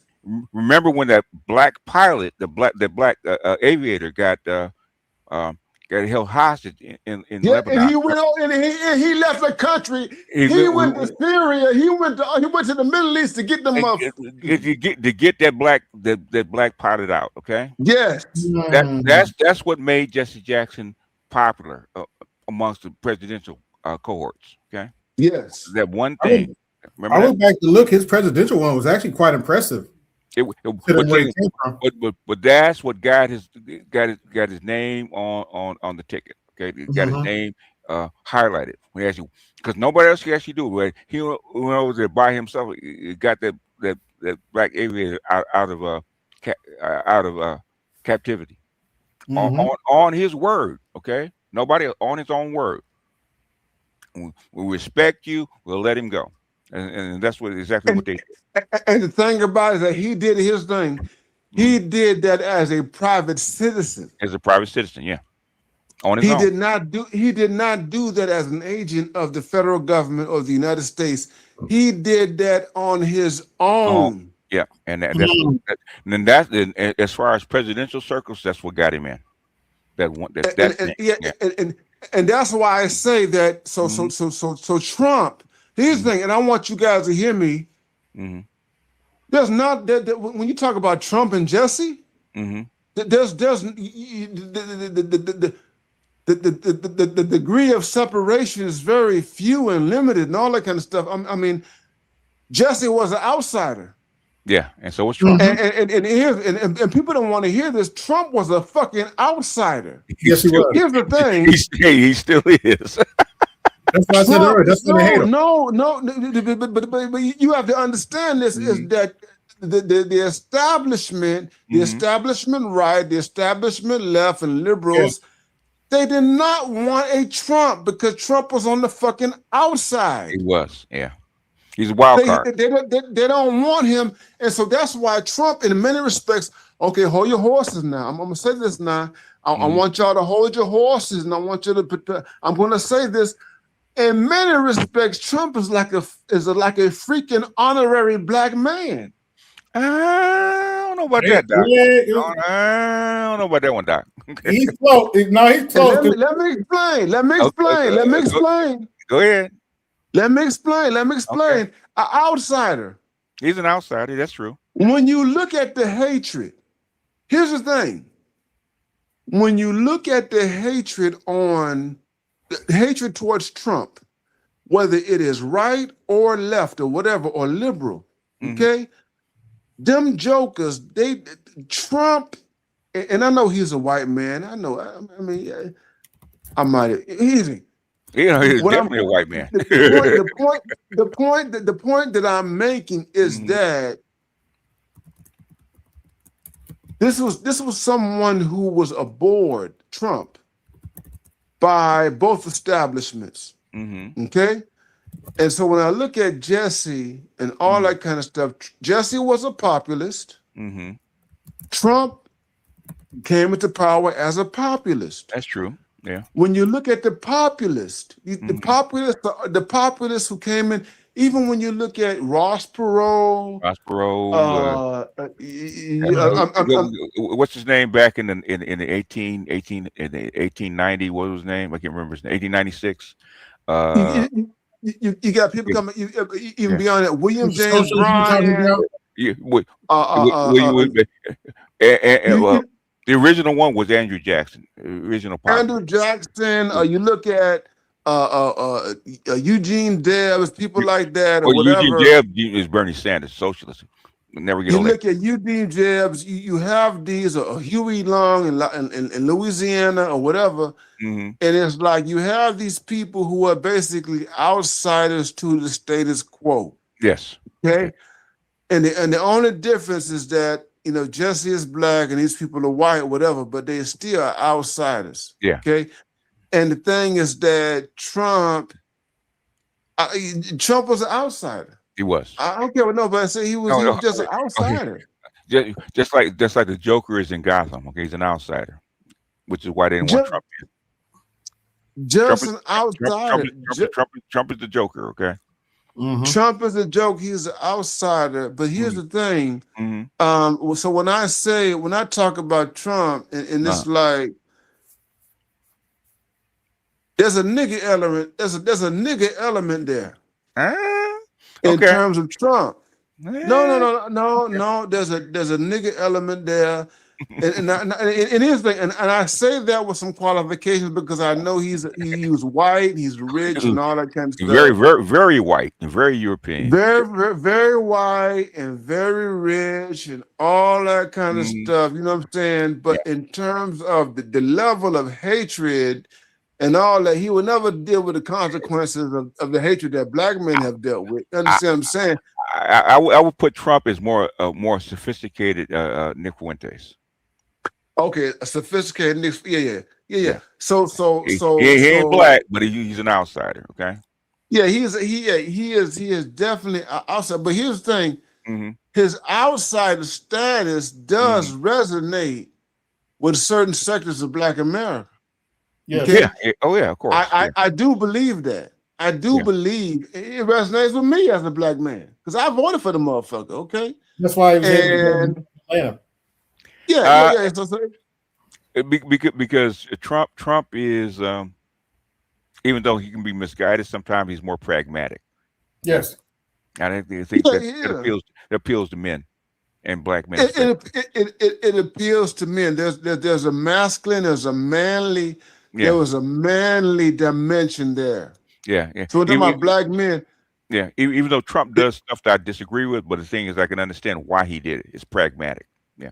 There's a manly dimension that is there that I resonate with as a black man.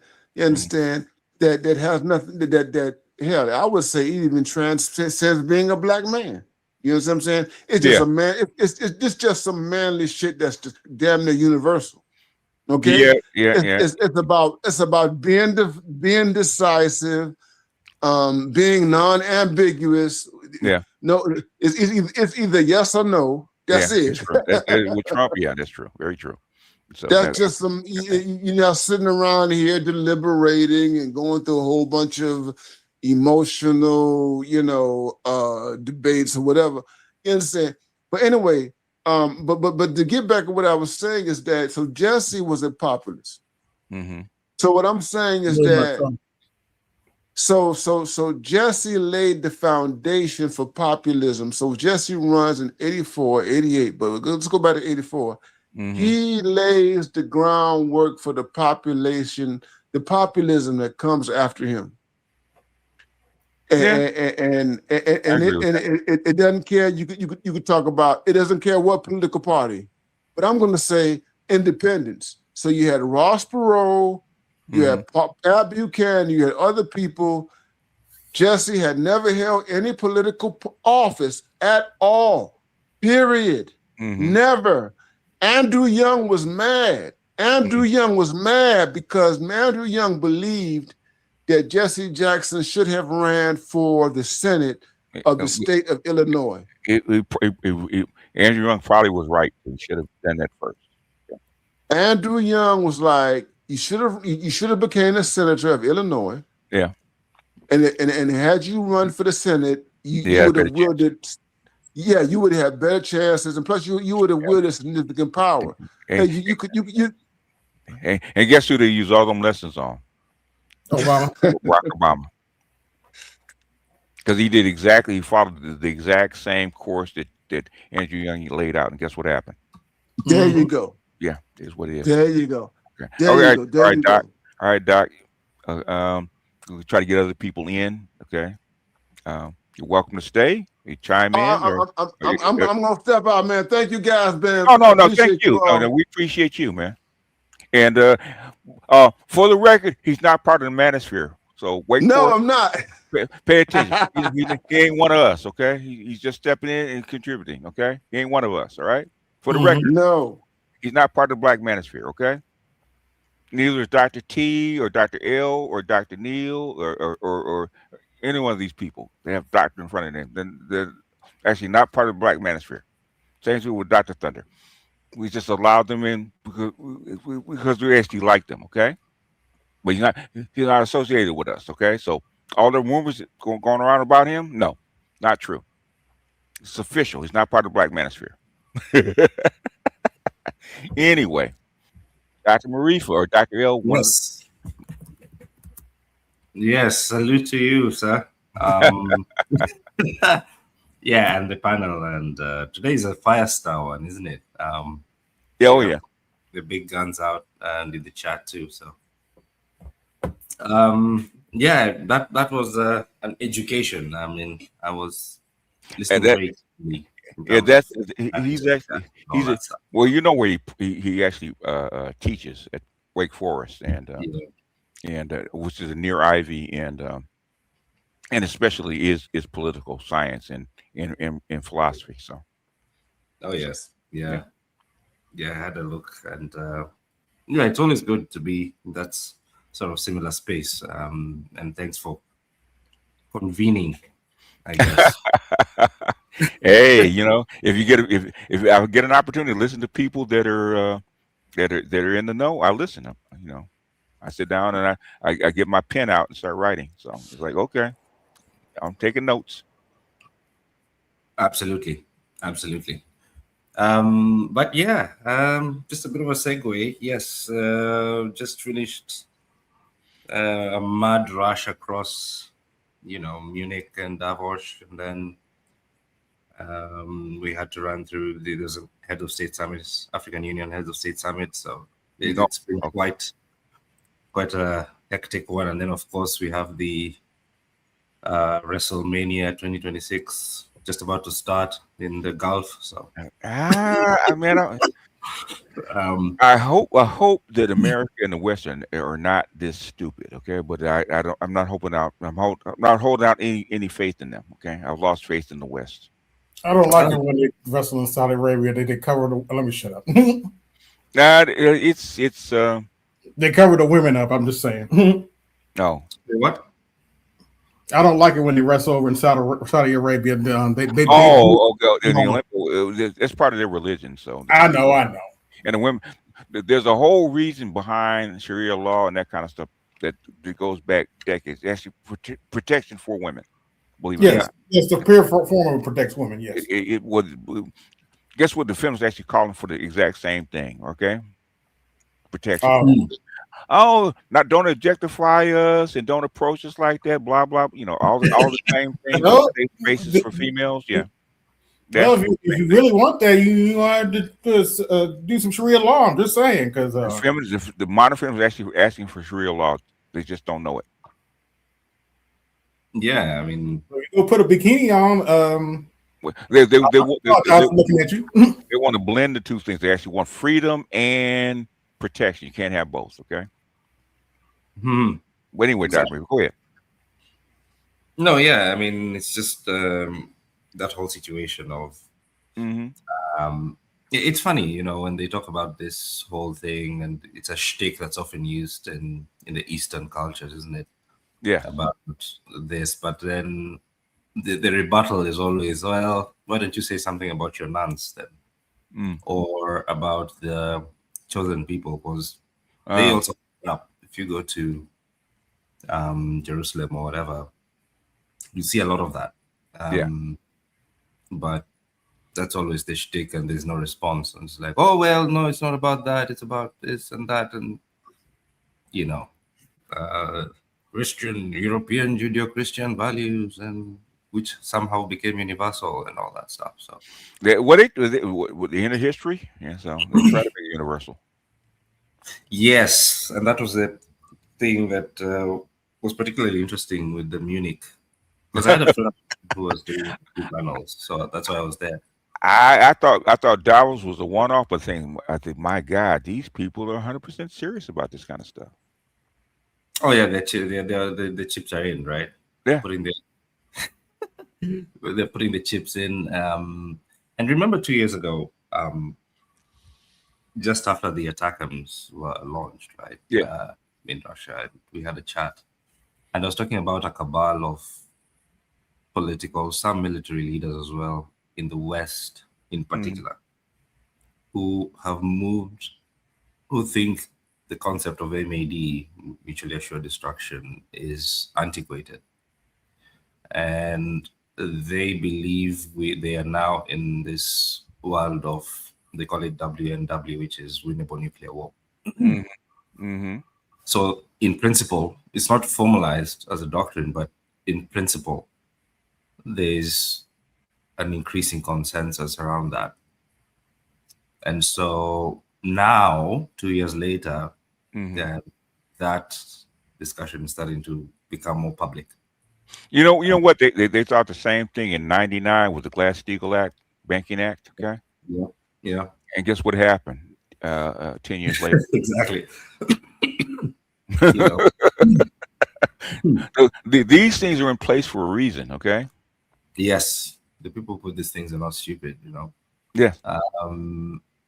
But this is this is where that difference in the current crop of leadership that has come of age with that, in that period of dominance, has lost that understanding of what these things actually look like. Yeah, and rumor has it they cleaned out all the supermarkets in Israel. I would if I were them, because if it goes off, Israel's gonna get hit pretty hard. So. Oh yeah.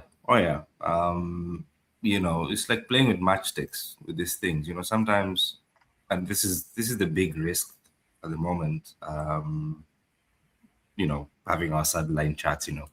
Geneva is very funny because Munich also has something similar where, around those conference spots, you have this. It's like surrounded by rings and rings of hotels. Of course, to facilitate delegates, but also to facilitate those chats. Okay. And then it's like, if you want the geopolitical chat, you go, you have to hang out with this crowd, and then you get the password, and then you go to this place, the texts fly, to float around, and then if you're in, you go to that cocktail. Okay. There's the African guys who go to this cocktail hangout over there and things like that. So just like a regular conference, the real stuff goes on in the little meetups outside the main off the main floor. Yeah. So it makes sense. Yes. Yeah. And there's always, like, if you're in the game, or rather if you're in the correct team, quote unquote, you get there's like special chats that start to float around. So if let me ask you this, man. What was Hillary Clinton actually doing at Munich? Why was she there? Who? Hillary Clinton. Why was she there? Well, it goes back to what you've touched on it in your conversation with Prof. Okay. Trump, like you said, is an outlier. In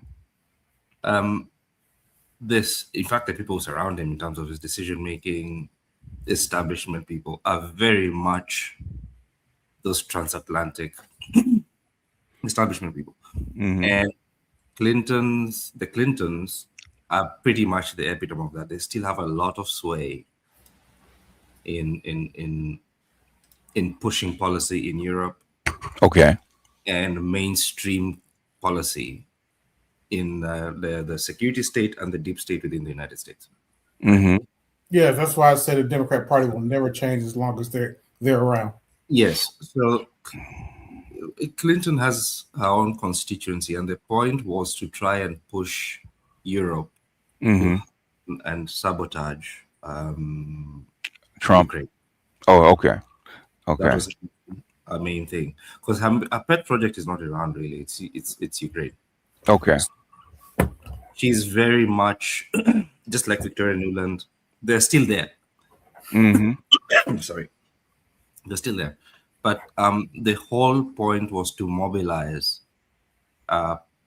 policy positions around, because getting a sort of how can Europe play a more active role in intervening to disrupt, if possible, and accelerate or extend this war in Ukraine. That's what they want to do.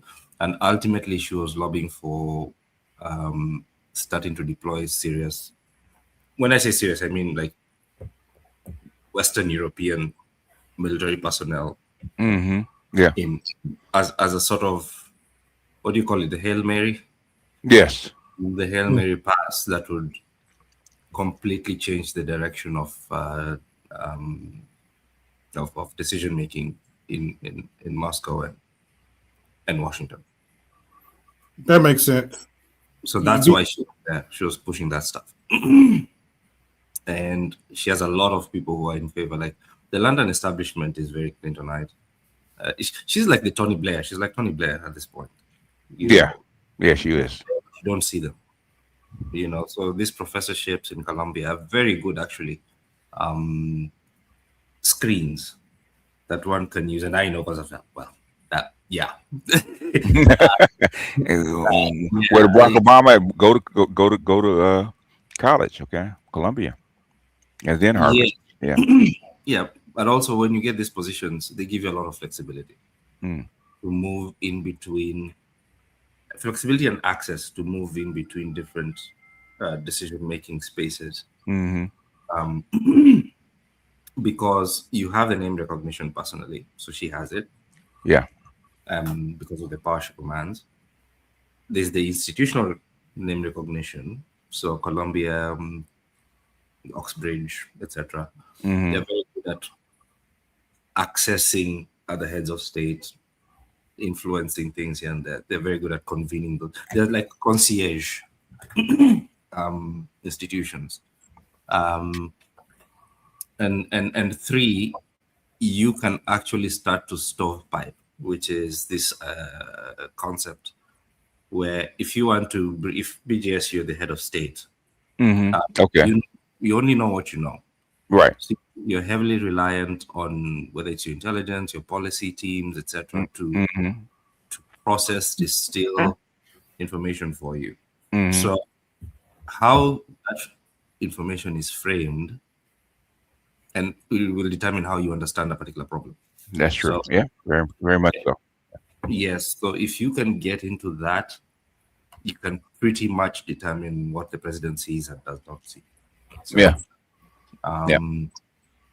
Yeah, and as you know, within the Trump administration, as much as he has all these guys from Pam Bondi to Waltz to all these guys, they're very establishment people. They didn't like him. They just work for him because of their personal leader, Rubio. These are very much like he's a neocon, but the thing is, Trump picked him for a reason. Exactly. It's a very much a means to an end relationship. It means to an end, yeah. Trump. That's what Trump did his second term. All these people have to align with what his ultimate vision actually is. So Rubio had to bend the knee a little bit. So yes, because they're also playing for like there's a post 28 game, right? Yes. Oh, even more than that. More than that. So exactly. I mean, Trump has to stop the slide. Otherwise, 28 is not going to mean very much. So. So Yeah, that's what he's doing now, because what he's doing right now is not going to help Vance in 2028. You know, with the tariffs and with the wars going on right now, it's going to be kind of unpopular. With what's going on with ICE, that's unpopular. So it's not going to help Vance at all. So, but what he's doing because he wants to, because that's his vision. So if Vance makes it, he makes it. But Trump wants to do this on his own, because a lot of stuff he's doing right now is not going well as far as the Republicans, and they actually know that. So yeah, Yeah. exactly. Yeah. What I'm leading at when I say that is I'm Mm. not talking about the election. I'm talking about the post-Trump world. Okay. Yeah. And it's kind of like what you said. They're just swallowing it to swallow it and do what you need to do, and then position, because ultimately, and this is where the ideological or the meta ideological goals align, because there's a line I heard somewhere from somebody who was close to Colin Powell one time, and he said, ultimately, he was talking about Powell in the context of the UN meeting, and he said, ultimately, he became a very good servant towards the ends that were determined by, others, pretty much. In the sense that, whatever he was trying to do, or he ended up doing, Yeah. Right. whether he agreed or not, ultimately served the interests that took the United States to war, etc., etc. Yeah. That Yeah. large neocon, whatever goal. And this is kind of similar. We're in that position where there's an alignment towards of course, as Rubio said, reinforcement and return to that hegemonic world, etc., etc. Yeah. In other words, instead of a new American century, a new Western century. Okay. Yes, which Same wording, same meaning. Okay. Exactly. Going back to the Peanut document of 1997. Exactly. You see, exactly. Yeah. So ultimately, all these moves are serving that meta goal, right? Yeah. And so at that level, there's a lot of sort of interoperability and exchange between the Clintonites and the Rubionites, or I want to call them, right? And even Trump himself, in doing some of these things, in the long run, ultimately in service of that idea of the same idea, just a different playbook. Yes, it's just And different. I think Hexeth, Galbert, and Trump have determined that the hegemony can't be resurrected. Okay. Yes, they know that. In other words, a multipolar world is what it is. Okay, they accept that. Now, Clinton and Rubio don't accept that.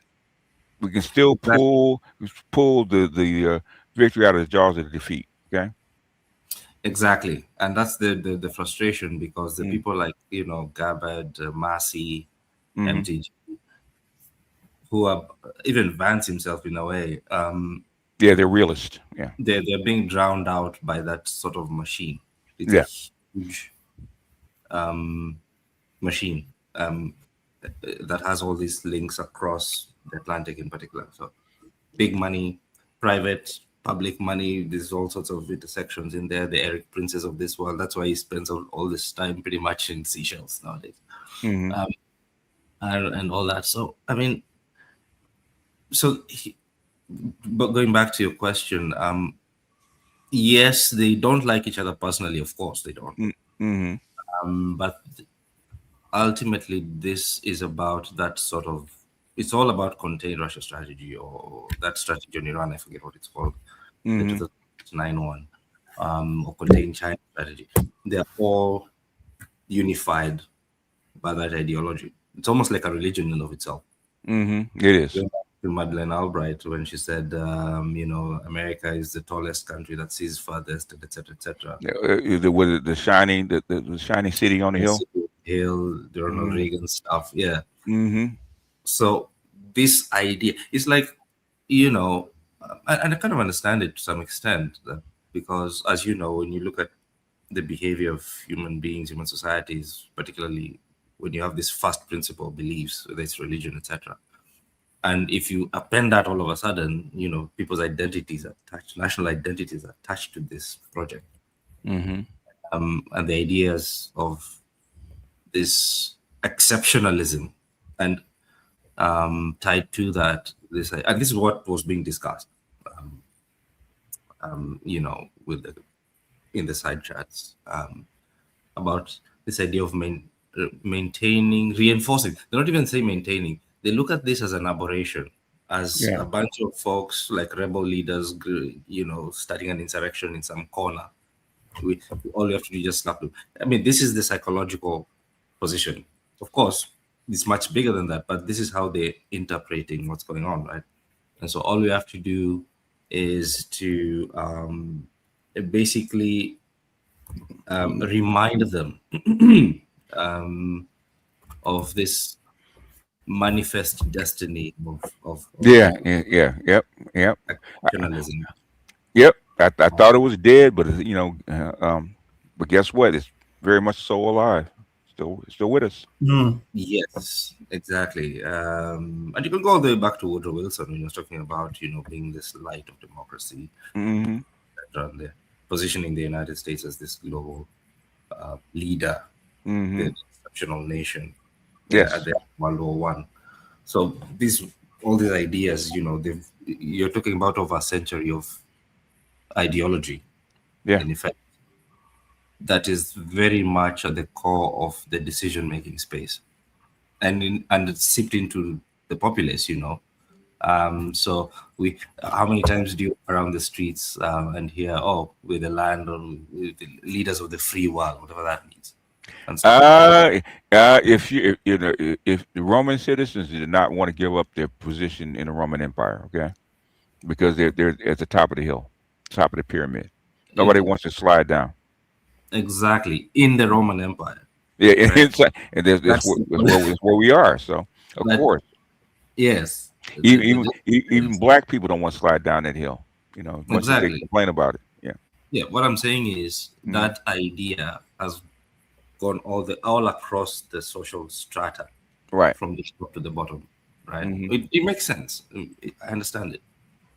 But the key thing there is that, if you have all these guys at the top who are making all these decisions, and who have this fundamental belief, even though personally they hate each other like nobody's business, but they find common cause easily and this is where these forums come in, the Munichs, the Davos. And this year it was quite interesting because the delegates, all they had to do was just, it was pretty much taken as one thing. So when you're preparing for Davos, and sort of just taking like Munich was just an extension of that. So many people didn't leave, for example. They just stayed there and kept organizing their events in between those two meetings.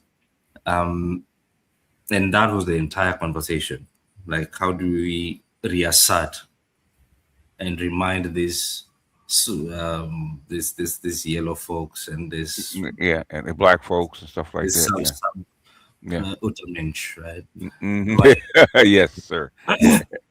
That we are the Ubermensch, right? Yeah, the Ubermensch, exactly. And some of that language was actually borderline getting to that level. It's close. It's very close. We say it like in public they won't, but in private they actually do say it. And then we had in between that we had the Italy-Africa summit. Oh, really? Okay. Yeah, we had the Italy because they have this. They started doing this. Meloni started doing it actually, and I found it to be anyway. I mean, the Winter Olympics are going on, so it makes sense. Okay, you're gonna be there anyway. Yeah, she did it again last year, so it seems to be a thing. She's copying what the Chinese do and what the Russians started doing, which is, getting all these African leaders to Rome and then having this round table. Every time they do it, but the thing is, if they don't have anything on the table, it's not going to work. Okay, that's what happened in Lisbon in 2007. Okay, they got them all together.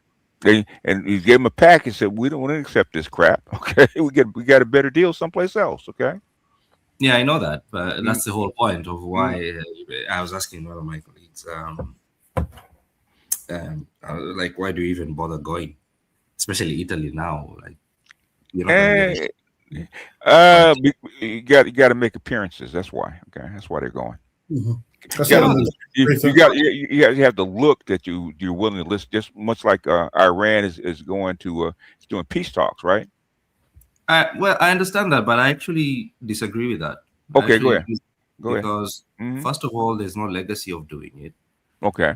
And second, I understand if it was the European Union. Mm-hmm.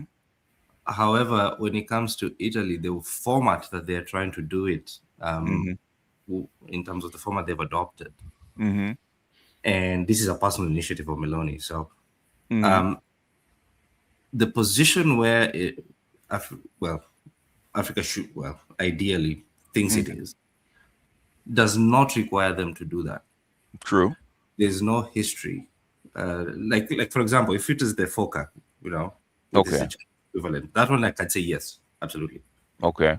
One, yes. European Union used to do it. Now they kind of don't do it as much, but that's fine. But with Meloni, first of all, the format is not really well developed. She doesn't have like a serious interconnectivity with African nations, number one. Number two, Italy is relatively small relative to other European nations, France, Germany, for example. Can I stop to make their question? Go ahead. And number three, let them finish and then you ask the question. Okay. Yeah, sure. And number three, I've seen the things they talk about, and a lot of it tends to be two things. Slogan. Oh, it's time for Africa to develop and all that. And everyone, I don't think the people brief our heads of state. It's a little bit on the conspiracy side. I'll give you 3 words, Doctor. Why they're doing it? Club of Rome. Yes. Yeah, absolutely. There's that bit. There's that bit that which has been around a very long time. It's very, very embedded in the concept. Okay, so that's I knew it very well. Yeah, so that's why I would say, go ahead, ask your question, AB. Dr. Hills, if you want to jump in. Okay. Yeah, I'll be quick. Is Hillary Clinton's influence the reason why Biden pushed LGBT so hard in Africa? That's an old agenda. It is an old agenda. Okay. Obama was actually the one who pushed it the hardest. Yeah, he was. Of all like American presidents who, and I think like Bush too, I think at least from what I see in recent history, was the first time where you saw a really serious effort in terms of building those strong links between African nations. Because when I use the term Africa, sometimes it looks like the popular understanding is like there's this one thing, but African nations and the United States. That was the first time that was happening since probably, let's say, early 60s with JFK. And guess who your Secretary of State was at the time? Yes, exactly. That's why. Yeah, go ahead. That's why, right? And that's why, up to date, Bush 2 is still very popular in the continent, funny enough. Yeah, because he actually went to Ghana's 50th. Yes. Yeah. So Ghana, Uganda. Yeah. Under Bush too, that's when AFRICOM was really a thing. Yeah. We had MDGs. Yeah. All sorts of things are happening. And also your trade. What do they call? What's the name of that? The AGOA. AGOA. I think it was under Bush too. Bush too really expanded that. So yeah. So there was that bit, right? But at least, and again, this is, I think, a lot of credit goes to Colin Powell for this. They were very careful. They talked about democracy, of course, and all that. But they were very careful to not talk about social cultural issues. It's Obama's time where there was a bit of a pivot to say, now you have to talk about this human rights stuff, USAID, LGBT. And I remember specifically there was a time engaged this stuff with the youth, social media interconnectivity to try and create that sort of groundswell Mhm. for these things at the bottom. There's a term for it. I forgot. I was looking at it yesterday. And I also in league with the Gates Foundation and stuff like that. So Yes, this Jared Cohen wrote a book about this. I forget what it's called. Anyway, the stuff that you're seeing now with Starlink in Iran and the women's protests, that also of influence around that, Bangladesh. So it's Obama who made that pivot, and of course the Clintonites are very much on board with this kind of agenda. So as Secretary of State, she would go explicitly. Guess what it came out of? Both came out of University of Chicago. Yeah. There's something about the dots connect. Them and the Pritzkers, and Oprah, who's Obama's fairy godmothers. Okay, so and this is something you find interesting. A lot of the "quote unquote" expert advice on Africa, if you look at the people who are actually leading a lot of these organizations that were the conduits, right? That interface with the State Department, Hillary Clinton State Department, or White House, or Kenyan governments, were actually led by your Oprahs and your. I'm using this as archetype, your Stacey Abrams, people like this. Not them as in individually, but I'm using them as an archetype. So the very Black women led, obviously, because there was a lot of investment to try and translate some of those dynamics or the ideologies or ideas that they have into African girls and things like that. So there's a very heavy focus on that. As the opening of, if you want to introduce LGBT stuff, the guys are gonna stop that. So it's, if you get the women, the girls, you're in. And as it spreads as the internet spreads and as the spreads, this stuff will spread with it. Yeah. So you go to Nairobi today, as opposed to Nairobi pre-2008, 7, 8. Let's say 2011. Okay. Yeah. It's chalk and cheese, because pre-2011, you are not seeing all this rainbow agenda very openly.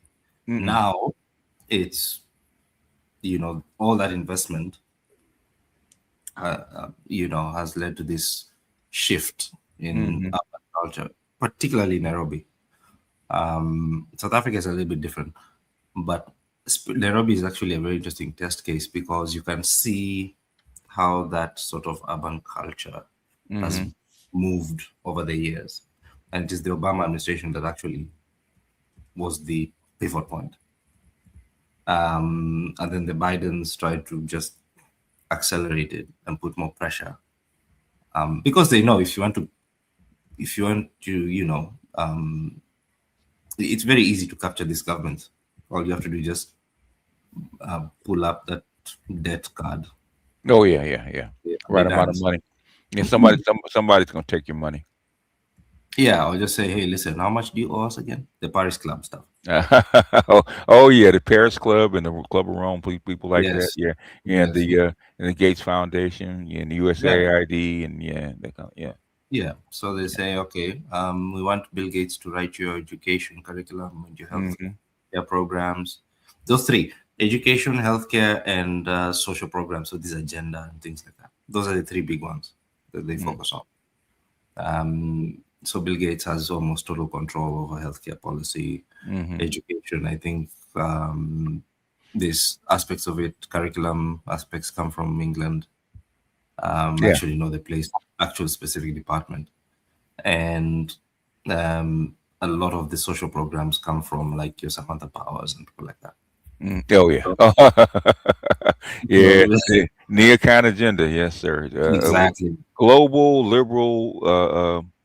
liberal democracy revolution by force. That's neocon.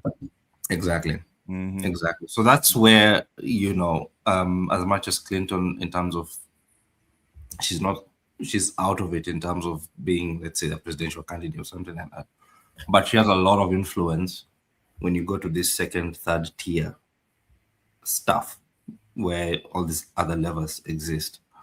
And it's pretty much, it's just the same way we're seeing with these files, right? Because she's like that, she's a pivot between all these other linkages everywhere that connect, whether it's especially private finance, private finance, or all these organizations, NGOization, as Mike Benz likes to call it.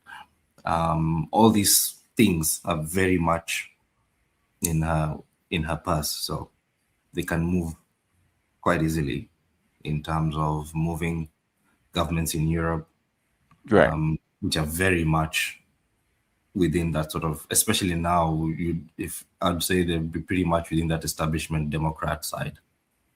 They tend to be more sort of liberal leaning, Macron, Starmer, Labour. Yeah. Neoliberals, yeah. Yes, Australia, Albanese. Oh yeah. So that's why the Europeans hate him so much. Oh, that makes sense. So Trump is not a neoliberal. Okay, he isn't. Like I said, he's if Andrew Tate was a little bit more polished, I think that would be Trump. Yeah. Trump is a throwback to I would say Bismarck. Yeah, he's very much he moves like that. He moves that sort of very macho. That's why they always associate him with the quote unquote the white manosphere and things like that. They always talk about BGS, I hate to go ahead, AB. I hate to say this, but I do believe Dr. Neal's correct to a certain degree that they hate Trump like a black man, because I was in the Senate today, and this is not younger people; these are older people. It's like, can't he just pass away somehow? Can't they just poison him somehow? I hear that all the time. Oh yeah. He's black people. They Democrats. I give them credit. They got black people to hate Trump like they hate black men in this country. Trump does not do himself favors. Okay, Trump does a lot of stuff to make himself unlikable. Okay, I've never denied he was a prick. No, what I'm saying, the ICE thing, okay, that was unnecessary. Okay, Hillary Clinton said the exact same thing. You actually deport more people without all this theatrics. So Trump doesn't do himself favors by doing stuff like this. But that's who he is. So he's a joker.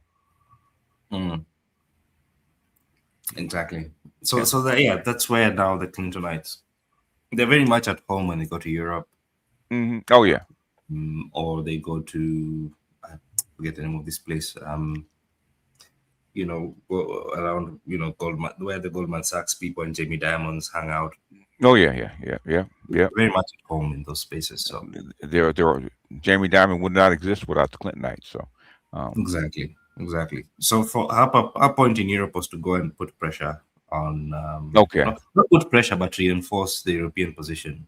I was stunned. I said, "What is her old ass doing at Munich?" Okay, I said, "What are you there for?" Okay. She was. That's what she was. She normally does. Push as well. Rubio understood. Okay, but her, I said, okay. I said, okay. I was hearing what she was saying. I said, okay, I know you're there, but saying, why are you there? Okay, especially with the Epstein stuff going on. Why is she there? So, BGS, you know what I honestly think? Same reason Europe won't give up supremacy. That messianic view. What I'm saying, Rubio can carry the same thing. What's his name? Mark. What's his name? The Prime Minister of Canada carries the same kind of sentiment. Okay, is maybe a little softer, but things. Why are you there? Because even there, they accept it, but nobody likes her. They didn't like her there. You can tell by the panel. The panel did not like her. Hubris. It's called hubris. Well, that is true. And she thought she was in charge when she was up there on the panel too. Yeah. Just the same way she was in Qatar. Yeah. A few weeks. She went to Qatar. Same thing. It's those. networks. They're very powerful networks outside of, like, let's say, White House. Yes. Out of White House, she has a lot of influence. Well, you kind of hit it on the nail the other day to me, BGS. She's the white gynocracy incarnate. It's deeper than the gynocracy. Okay, the gynocracy is just it's the means to an end. But the thing is, the neocons and the neocon agenda and that kind of worldwide domination is a means to an end under white supremacy. So white supremacy is the overarching, I would say, theme. Okay, and even though and the thing is, Rubio and neocons like Rubio and Clinton actually wanted to be global. Okay, wanted to be hegemons, whereas Trump is willing to accept that. Okay, multipolar world is actually here. Let's take care of our slice of the pie. That's what Trump is doing. And the Europeans don't want that because they put them at the mercy of China. So they're trying to convince the United States to actually come back to get the band back together. That's what Rubio and Clinton are about. Which is why they booed Vance. Okay, they booed Vance. They actually booed Vance at the Olympics and at Munich. Okay, it's because Trump and Vance have a vision that's outside of what they want. And Trump said that in 1988 was when we pulled up that Oprah interview. Trump has believed this since 1988. It's not new. It's not new. His vision of the world has not changed. Okay, but go ahead, Dr. Marifa. And Dr. Els, if you want to jump in, or James, you guys want to jump in, you're perfectly welcome. I did have a question for Dr. Marifa. Go ahead, jump in. Yeah, I wanted to ask. I've been watching a few African channels, and I want to get your opinion, Dr. Marifa, about what Africa should do or is thinking about leaning towards concerning Rubio's message to Munich. What are your specific thoughts about that? What Africa should do? Sure. Again, it's a pleasure to meet you too for the first time. At least speak to you. Of course, through BGS, I've kind of come across your material, and it's pretty insightful. So, pleasure. Definitely pleasure. Thank you. Appreciate it. Yeah, it's interesting because if you look at what Rubio was actually saying beyond the diplomatic, it was still diplomatically delivered, even though it was very direct. Very direct. It was. It could be way. It could be way worse. But essentially, what Rubio was saying by referencing 500 years of European Western history and all that, that the global southern countries, have kind of stepped out of line, right? And it's time to basically, and one of the side panels actually mentioned Africa in particular, to reassert Western dominance in Africa, particularly when it comes to control over resources and supply chains and all that, and to basically do what they can to disrupt either internally through basically what would be an equivalent of regime change or disruptive operations,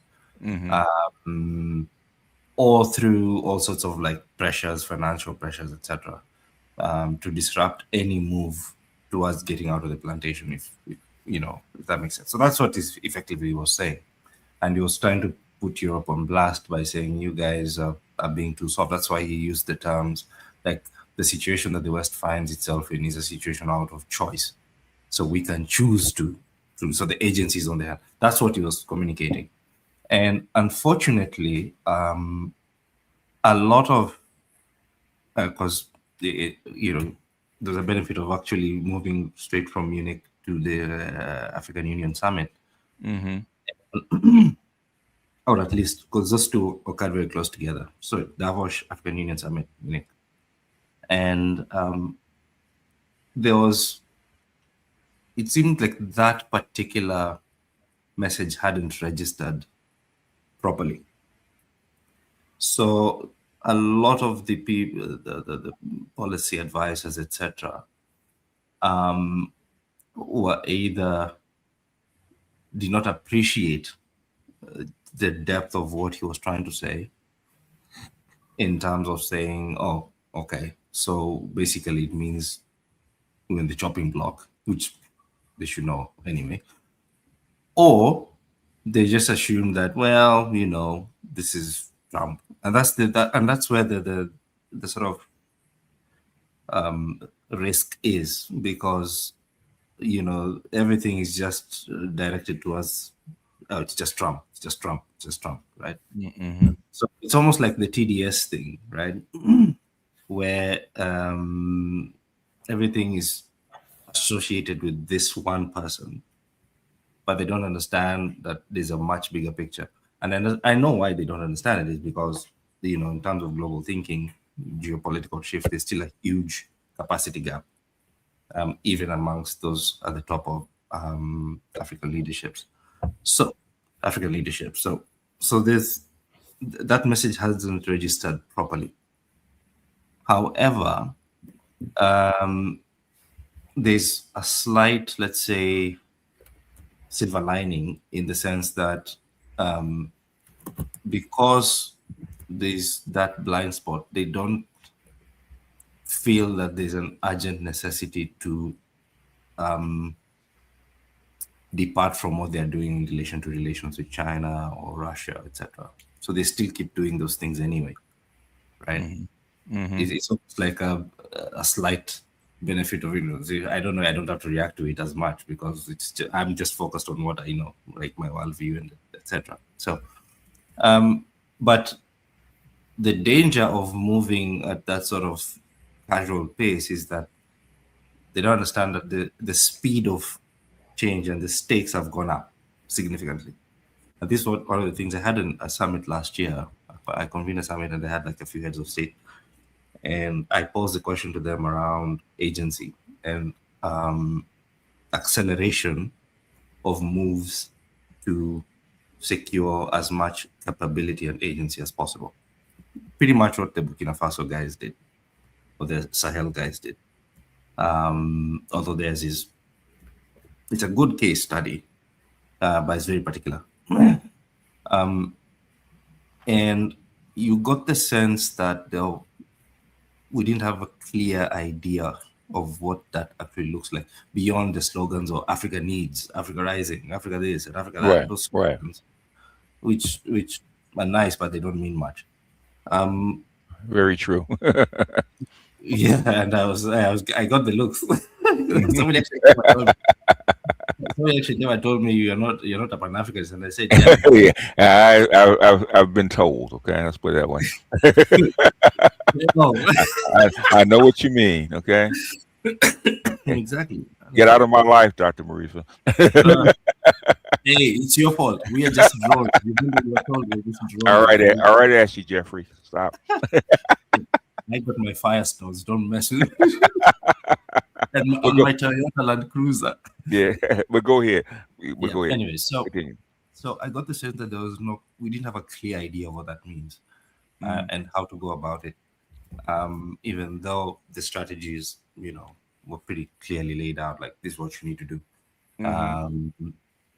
And to some extent, that appreciation of the speed of escalation is what is, like, I'd say, one of the big Achilles heels insofar as what Africa needs to do in light of what Western Empire is actually positioning itself to do. Mm-hmm. And in some ways, you get this a lot, albeit to a lesser extent. You can levy that, I don't say critique, but that observation / slight critique on like the Russians, Chinese, and Iranians to a lesser extent, because there's still this idea that we can still they're very reasonable, rational, and all that. So the speed of movement coming in, like we said before, the empire still has claws, and if it catches you slipping, it can cause a lot of damage. So it's now that they're starting to realize, oh, okay, like what happened with Alaska, for example, with the Russians, and I understand what, the Russians are trying to do. You have to engage the United States, otherwise, we're dealing with existential politics here. But at the same time, this it takes time for a lot of these other governments to understand just how willing the empire is to cause as much disruption as possible. If they cannot defeat you, they'll definitely disrupt, which is the next best thing. Just cause chaos everywhere. It's cheap to do so anyway. So for the African guys, partly because of how Africa is structured, because it's not structured to be coherent, coordinated, and cohesive. It's not.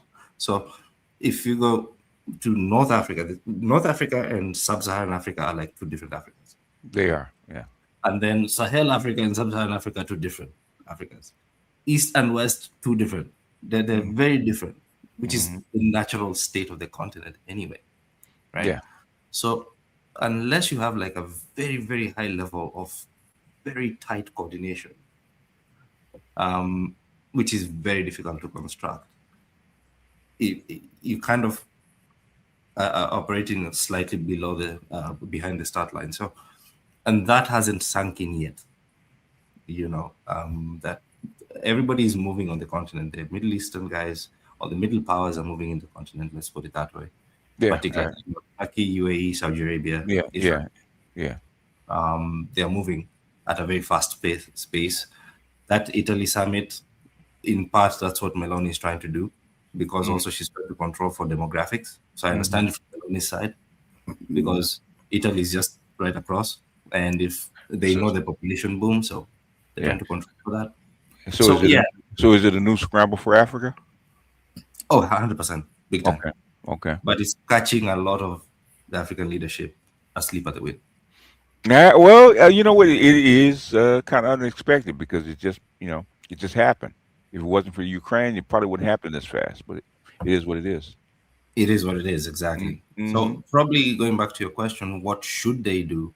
Is that's the first point, to get the idea, to get it in, and that's what I'm trying to do constantly, to get the message across that look, the speed of change has gone up by X. Yeah. And the focus on capabilities and agency and how you make your deal. Now, the difference is not making deals, it's the quality of people you send to negotiate those deals.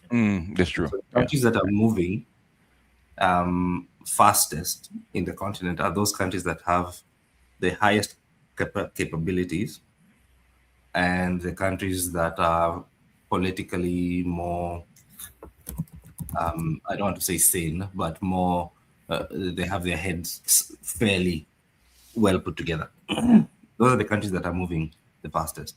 And then, Ruto is not one of them, but the countries that are sort of falling behind are the countries that are getting into all these deals, but they don't have their capabilities sorted, or their orientation in terms of they're not as focused on what they need to be focused on. Those are the countries that are falling behind. So there's starting to be this internal gap and competition, even amongst African countries themselves. So Kenya and Ethiopia are competing right now at a furious pace. Kenya and Tanzania are competing at a furious pace right now. Right. Because of all these other external dynamics. Right. So more fragmentation. We're seeing more distance between different countries, because if they're seeing, Ethiopia is moving faster. Yeah. Kenya is the regional hegemon. All of a sudden, there's competition, and that's starting to. IGAD is another forum for heads of state. Intergovernmental. What's it called? Intergovernmental something for development. I forgot. But right now there are serious fractures between Djibouti, Ethiopia, Somalia, Somaliland. Israel is already invested in Somaliland. So there's all sorts of funny things happening because of this competition. Yeah. It's up for grabs, so it's open. Once it's called a vacuum. You had a power vacuum when France and United States pretty much got booted out. So now it's a power vacuum. Exactly. Got to be filled by somebody, right? Yeah. Intergovernmental Authority on Development. Yeah. The term. Okay. It's another very high profile forum.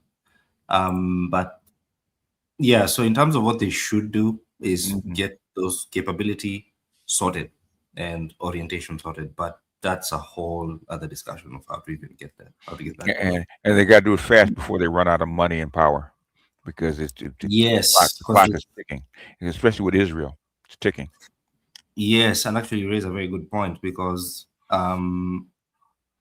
there's this underestimation of how much, policy change, especially when it comes to these kinds of policy change at this scale, you only operate within certain Overton windows. Yeah. Even at domestic level, any policy change must or rather has to occur within a particular Overton window. Otherwise, there's no political feasibility, etc., etc., etc. Yeah. And this Overton window is not going to last for a very long time. So because you got the Gen Zs pushing up from the bottom, so there's a lot of stuff that's happening. So it's up in the air. You notice that Ghana got off paid off all of his IMF loans. So what I'm saying by Overton window is that the opportunity to shape the next system. Right. You only have a certain period of time before people. It's like musical chairs. Before people sit down, and if you miss your stuff, then you become a recipient of what is coming. Yes. Right. You're stuck. Yeah. And this window has opened up for the first time in half a millennia, really. Yeah, pretty much. Yeah, pretty much. And by 2050, 60, 70, it's going to close. And it may be sooner than that. But exactly. Yeah. And if you haven't sorted out your house properly, then you get what you get. Yeah, it's going to get hardened, and the momentum that's already been carried forward is actually going to be carried forward. So yes. So now the space is there, the BRICS world and all this stuff. Yeah. But there's surprisingly very little engagement, for example, amongst African heads of state in setting the agenda for what the BRICS institutions should look like, for example. There's residual fear against the West, and it's still there. So fear is there, that's true, but it's also because at a psychological level, there's still a lot of investment, and I've seen this. I saw this last week. Okay. There's a lot of investment in G20, G7, and all that. Yeah. It's a conceptual thing more than the fear thing itself, actually. Because a lot of these leaders have, again, because our systems, are very much entrenched, have come of age with this idea that either their parents came to power because of facilitation from the US or Europe or something, or their kids schooled there, or there's this. It's like Ruto, for example. People they think like. So and even U70 in Uganda. Yes. Yeah. India is another example of what I'm talking about. Right? They were very slow. They were being told as far back as the year 2000. They were being told, listen, China is starting to move, at least organize itself and move across the Southeast Asian region. We have an opportunity, because India is also very big, to recreate a sort of a economic zone for the Southeast Asia and enhance your economic linkages with the Africans, particularly East Africa. It's something that Soros told Macron, I think it was Macron, back in 2015. You need to start making friends down there. Exactly. And he did. He ignored it. Yes, and the Indians, instead, because that was the time they're also having their boom in terms of their presence in Canada and the UK and Australia. So they thought, no. The West is this thing that is going to stay for 1,000 years.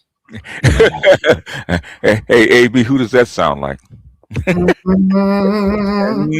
Poor blacks say the same thing. Yeah. Yeah. That's why there are so many parallels between the. Yeah, they're gonna wait for 1,000 years. Blah blah You blah. know, yeah. Go ahead. That's what they believed, right? Yeah, they did. In last year, I was in this forum, and we're being asked to chart ways within which, or avenues for India to start pushing back the influence of China and do this. And I was just like, guys, you are 20 years too late, right? Oh, yeah, and yeah, you don't even have yourselves organized well enough. And for India, it's a bit unfortunate because they have historical connectivity with particularly East and Southern Africa, going back centuries, right? So, they could have used that, but again, there's that Dalit thing and caste thing, or these people are just, there's all that nonsense. Yeah. That they have. So, right now they're at sea. They don't know what to do. They're pretty much surrounded across the Indian Ocean, which they should not have allowed that to happen because they're very strategically located. They could have had a bigger say in terms of influencing as we know, Indian Ocean is very geopolitically active. Yes. They should have had a much greater say, but they were so invested conceptually, psychologically, particularly in Britain. Yeah, with Britain, but also after the Y2K thing into the United States too. Yes, they still, and up to now, the thinking is still oriented there. Yeah, so all those H-1B visas came in after 1999. So exactly. Iran has paid a very heavy price because of that. The Russians paid a very heavy price because of that. That orientation. And even today, there's still a huge. The Chinese were a bit. They started moving a bit earlier, so particularly when Xi Jinping came through, that's one of the first things he did is to try and basically reboot the let's call it the psychology of high level decision making in Beijing, and I was there at the time. I actually saw it. And that has really helped them have. Xi actually made it public. It's been happening underground for like 20, 25 years. Okay, Xi actually said we're gonna take this and make it public instead of hiding it. No. What I'm talking about is different. I'm not talking about the big project. What I'm talking about is because from Jamin's time, Jamin came after Deng Xiaoping, yes. From Jamin and Hu Jintao, they were very, very much. You had this political decision making at the top, right? That was very much oriented towards Washington, London, etc. And they made a lot of money out of it, Yeah, and that's why when Xi Jinping came in, when he was talking about corruption and all that, a lot of that had to do with also changing how the decision making at the top thinks in terms of its orientation to the West. Okay. That's what I'm talking about. Not okay. So, for example, you saw Iran is struggling with that. Has been struggling with that for a long time with the Zarif, right? One of the big criticisms of the Iranian political establishment is that they are very invested in "quote unquote" making peace with the West because you have these Zarifs who are educated in London and it's true. Yeah. So their thinking is very much there's always a benefit of doubt. I'm going to give the West a pass because there are these reasonable people in London who want the best for us. Well, actually, that's true, but that's what they believe because of that thinking, socialization. That had happened a lot within the Chinese establishment in the Jamin and Hu Jintao, particularly Hu Jintao period, because the people at the top had a lot of connectivity with Harvard and this and that. And so that thinking was seeping through. And Xi Jinping, like you rightly say, was making these things public and saying, now we're here. Yeah, we're here, yeah. Internally, what he was also doing was, I don't want to call it a purge, but he was cleaning out that thinking. So a lot of people came through were people who were either veterans of, let's say, the revolutionary period or early Deng Xiaoping, people like this, very homegrown, Yes, there's some interconnectivity with the West, Yeah. But influence, it became very hard to influence decision making. So that's when they started saying, oh, there's a genocide in Xinjiang, and there's this and there's that. We need to remove human rights, all this stuff. You know, Putin has kind of had to do the same thing from about 2008-9. Yes. To get rid of all these guys who are very Western leaning. Yes. And get people who are more nationalist. Yes. Yeah, Iran doesn't know what to do. Iran is kind of still confused. And a lot of African leaders are very much like that. So much. There are those who are owned in some way, shape, or form by Europe. Like if you go, the president of Cameroon lives in Paris, for example, right? Doesn't even go home. He's had one cabinet meeting in like 5 years or something. Wow. Okay. Yeah. Right. Sounds much like Saudi Arabia before MBS. Yes. Or what we see now in Qatar, right? Right. Yeah.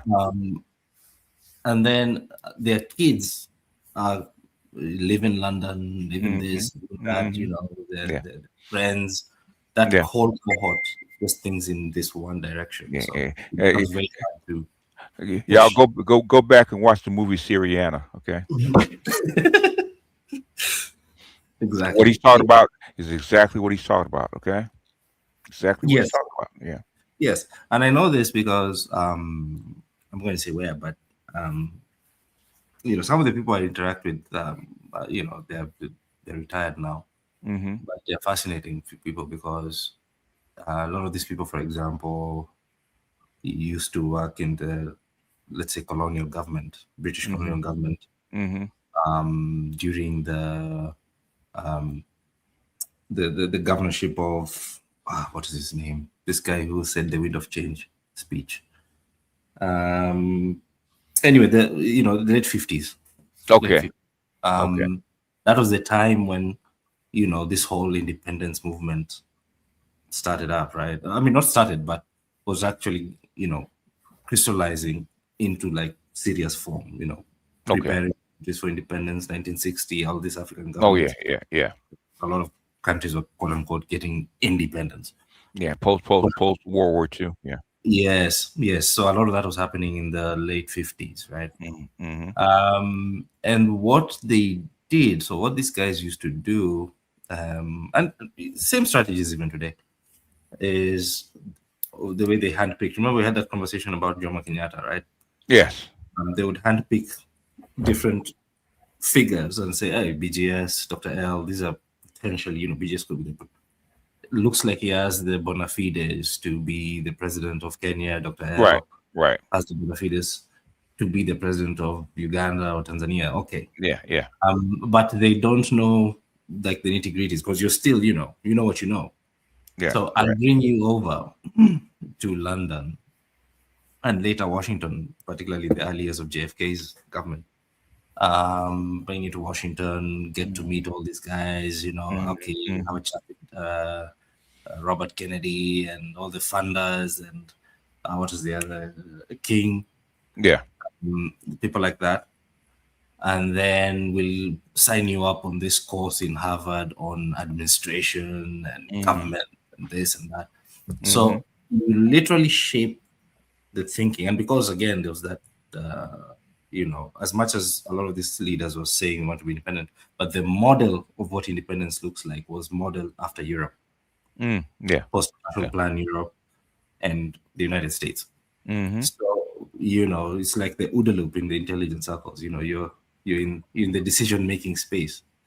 And so it's very easy to shape one's idea of what government should look like, what politics should look like, what governance should look like. Especially when they have all the goodies and all the modern appliances and stuff like that. So, yeah. Yes. And then you institutionalize that, you make that a legacy thing where now, as let's say UBGS, because you're president of Kenya, you say, okay, my first interest is to first of all secure as much political power as possible, which is easy to do. And then you want to continue that legacy. So you'll set your cabinet up, you set your provincial administration up to be reinforcing of your position. And they will have an incentive to maintain that status quo because they get the benefits that flow from you going downwards in terms of power, authority, access, whatever, money, access, connections, all that kind of stuff. Yeah. Yes, yes. So you play that game, you stay in power for 15 years, you've already set up the entire system, right? And then your successor is your vice president who stays for another 20 years or 30 years, whatever. It doesn't matter whether there's a coup or not. Whoever comes in is just going to repeat the same thing. So you kind of set up the psychology of government, if that makes sense, right? To work in a certain way. And this was all designed. And when you speak to the guys who are actually designing this, they're very fascinating. Who are still alive anyway. You know, oh yeah, this leader, you know, in fact, this was my project. You know, he came here at 18, 19, you know, first time in London, oh my God. And you can imagine this is 1960 or 55 or something. Right. Yeah. London streets are paved with gold, right? Yes, go to Washington, D.C., you get to see, you know, JFK walking around, and it's a different level. Yes. And that completely orients one's psychology. And 50 years later, 60 years later, you know, because a lot of these people, for example, Museveni has been there for almost close to 50 years. Oh, yeah, he has. That's a long time. That's the king. Yeah. More than exactly. Been a president. And a lot of these people have been there for that. Even South Africa with the system, the ANC system, the logic of the ANC is still the same, going all the way back to early Mandela years of early 60s, right? Okay. You know, so you're in leadership, you set the systems in place, you stay for 20 years. By the time you leave, it's 1980, 1990, somebody else comes in. All this stuff is entrenched again and again and again. So Ramaphosa, you know, these are associates. This is still the same cabal or the same peer group that was there in the Oliver Tambo years. These are the same people, right? So, and the beneficiaries of the BE, the Black Empowerment Program in South Africa, which was basically, you know, buddy system, make a lot of money. That's where all these guys made all this money. You know, so you have a legacy thing in place, and if that's the orientation, it becomes very difficult to change. It is. Any system becomes hardened over time if you allow it to go on too long. Yes. And so you get caught out when the speed of change in the environment is so high.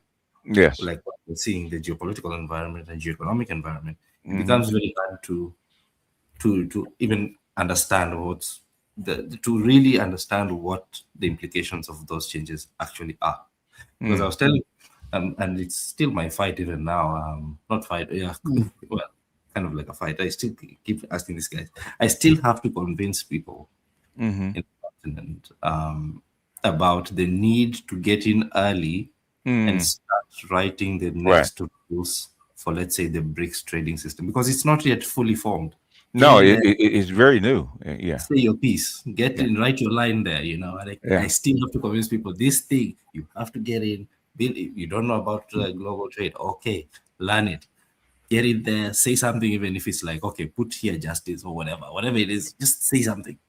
Yeah. Right? Once those rules are formed.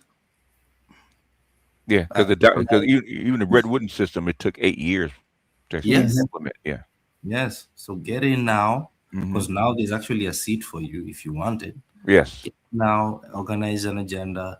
Say whenever you go to these meetings, say this is. So I have to do it, you know. But I don't have the kind of because I'm not in the system. I'm not like a government representative. No, you're an advisor. You're a specialist. You're an advisor. Yeah. So I can put in things from that technical perspective and say, okay, these are the things you need to do, which is what, you know. Because we're kind of like institutional architects. So when you write those rules, you design it, you put those things in. Yeah, but these same people are actually begging to get off the dollar, you know, 15 years ago. How do you do it? Exactly. What are they doing? You're begging the Chinese to get off the freaking dollar, and then when the opportunity comes, you're not doing anything. I don't get it. Exactly. That's the thing. Explain it to me, Doc. That's why I'm talking about the psychology, because I can understand the fear, the pressure, Yeah. But at least with the fear is the thing is, if you get an opening, you're going to see something if there's a chance, and then if there's not, okay, there's movement out of fear, and there's movement out of just a psychological malaise. Yeah. It's just that thing. And for example, there's this appeal. There's this thing about appealing to the morality of global powers. This is not moral. You should invite us. That's why when Joe Biden opened up that G20 seat to say we're going to put this one seat for Africa in the G20. Mm-hmm. Right. And the year before, what had happened is there was all these delegations and appeals to Joe Biden's morality and sense of justice. Africa deserves a voice. Oh dear. Africa is this, and Africa is that, and Africa is rising, and Africa is falling, and Africa has all this stuff. All buzzwords. Yeah. Yeah, and so there's this, that moving in that way has been so entrenched in terms of how we interact with the system. This appeals to justice. When you go to this, United Nations conferences and all that. It is just because Africa has suffered this way and that way and this way. So you have to finance us, climate finance or the increased development finance because Africa has suffered and we have not done this and we've not done that. And then the Europeans will say, oh yeah, okay, don't talk about that too much.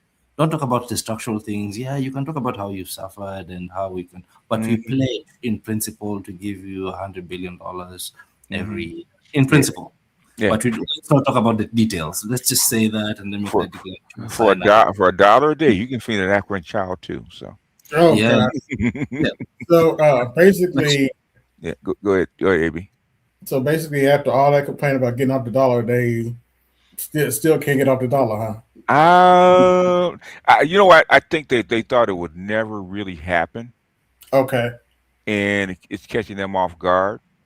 Yeah. Psychologically, they're not ready for it. Yes. Yeah. Yes. That's the biggest thing. That would be my opinion. But Dr. Reef probably knows better than I do. But the thing is, nobody.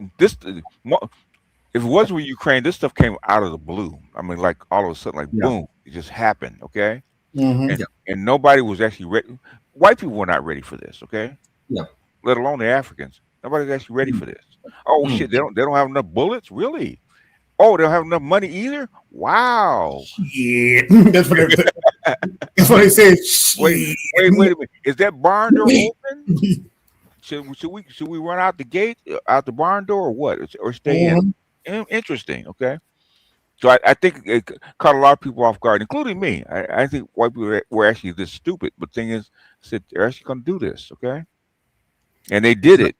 And then the Chinese system actually worked. Oh my goodness! It's going to be a problem. So nobody's actually prepared for, including the Africans. They're not actually prepared for this. Okay, and then all of a sudden, the Gen Z revolution started with Nigeria and Burkina Faso and all those. Yeah, all of a sudden, we actually have an opportunity, and they got away with it. That's the thing. They've been trying with things. We actually got away with it. Shocking. Okay. Troy, 10 years ago, Troy would have never happened. They'd have crushed him before he got started, right? 10 years ago, right? Yeah. But he did it and he got away with it. Yeah. That's stunning. It was stunning to me. So, okay. Yeah, because you were like, because even you were saying, okay, when are they going to give up?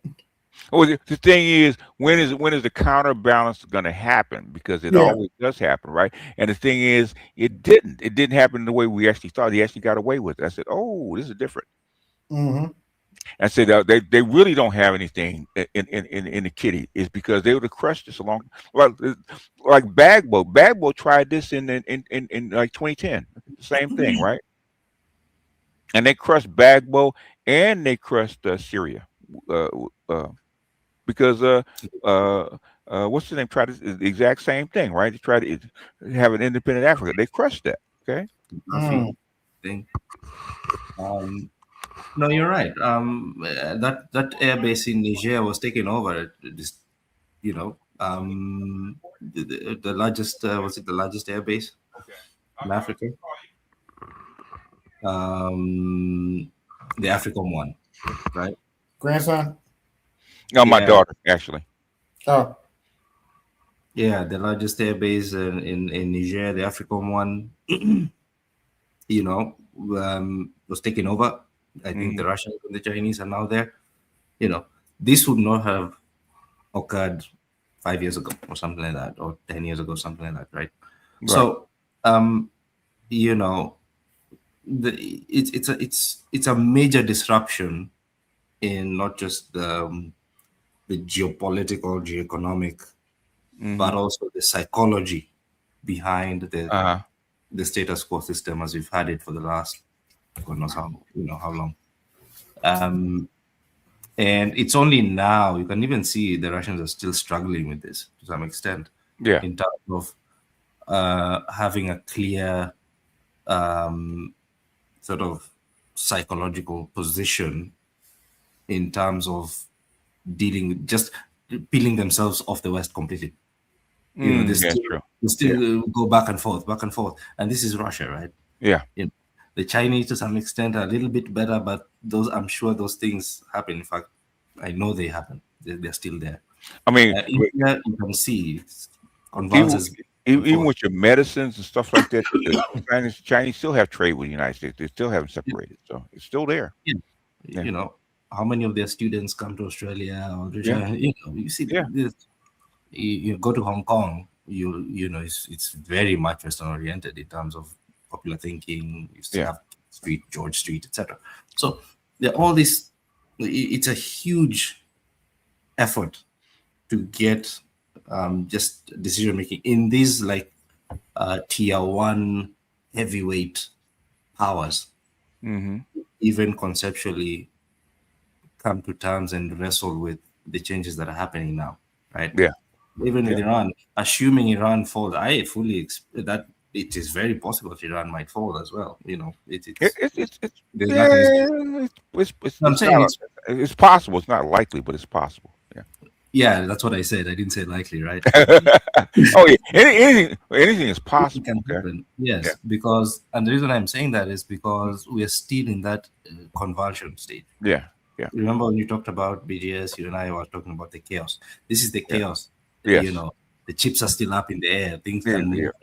they are. So it's like you can clear. Remember, clear, hold, build. Yes. Devices one. Yeah, you can clear, but holding is a different matter altogether, Yes. right? Yeah. And there's always a rebound. Even if something happens today, there's a rebound 5 years, 10 years from now. There's something that's going to come back, and it's going to be very because the movement has shifted so much so that sustaining what the Western Empire is trying to sustain is impossible.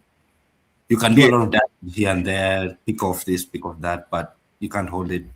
Yeah, I think they're trying to slow it down, and I think they've come to the realization they can't hold it, but they're trying to slow it down. You can't hold it. Yes. Now, Rubio thinks if we slow it down enough, we can actually regain some kind of foothold. So what they're trying to do now is slow it down. Yes, that's what I'm saying. You can clear, but you can't hold. You can't hold, yeah. And the thing is, say with the United States and Iran, okay, you're punching a credit card right now, trying to go up against Iran, okay? Yeah.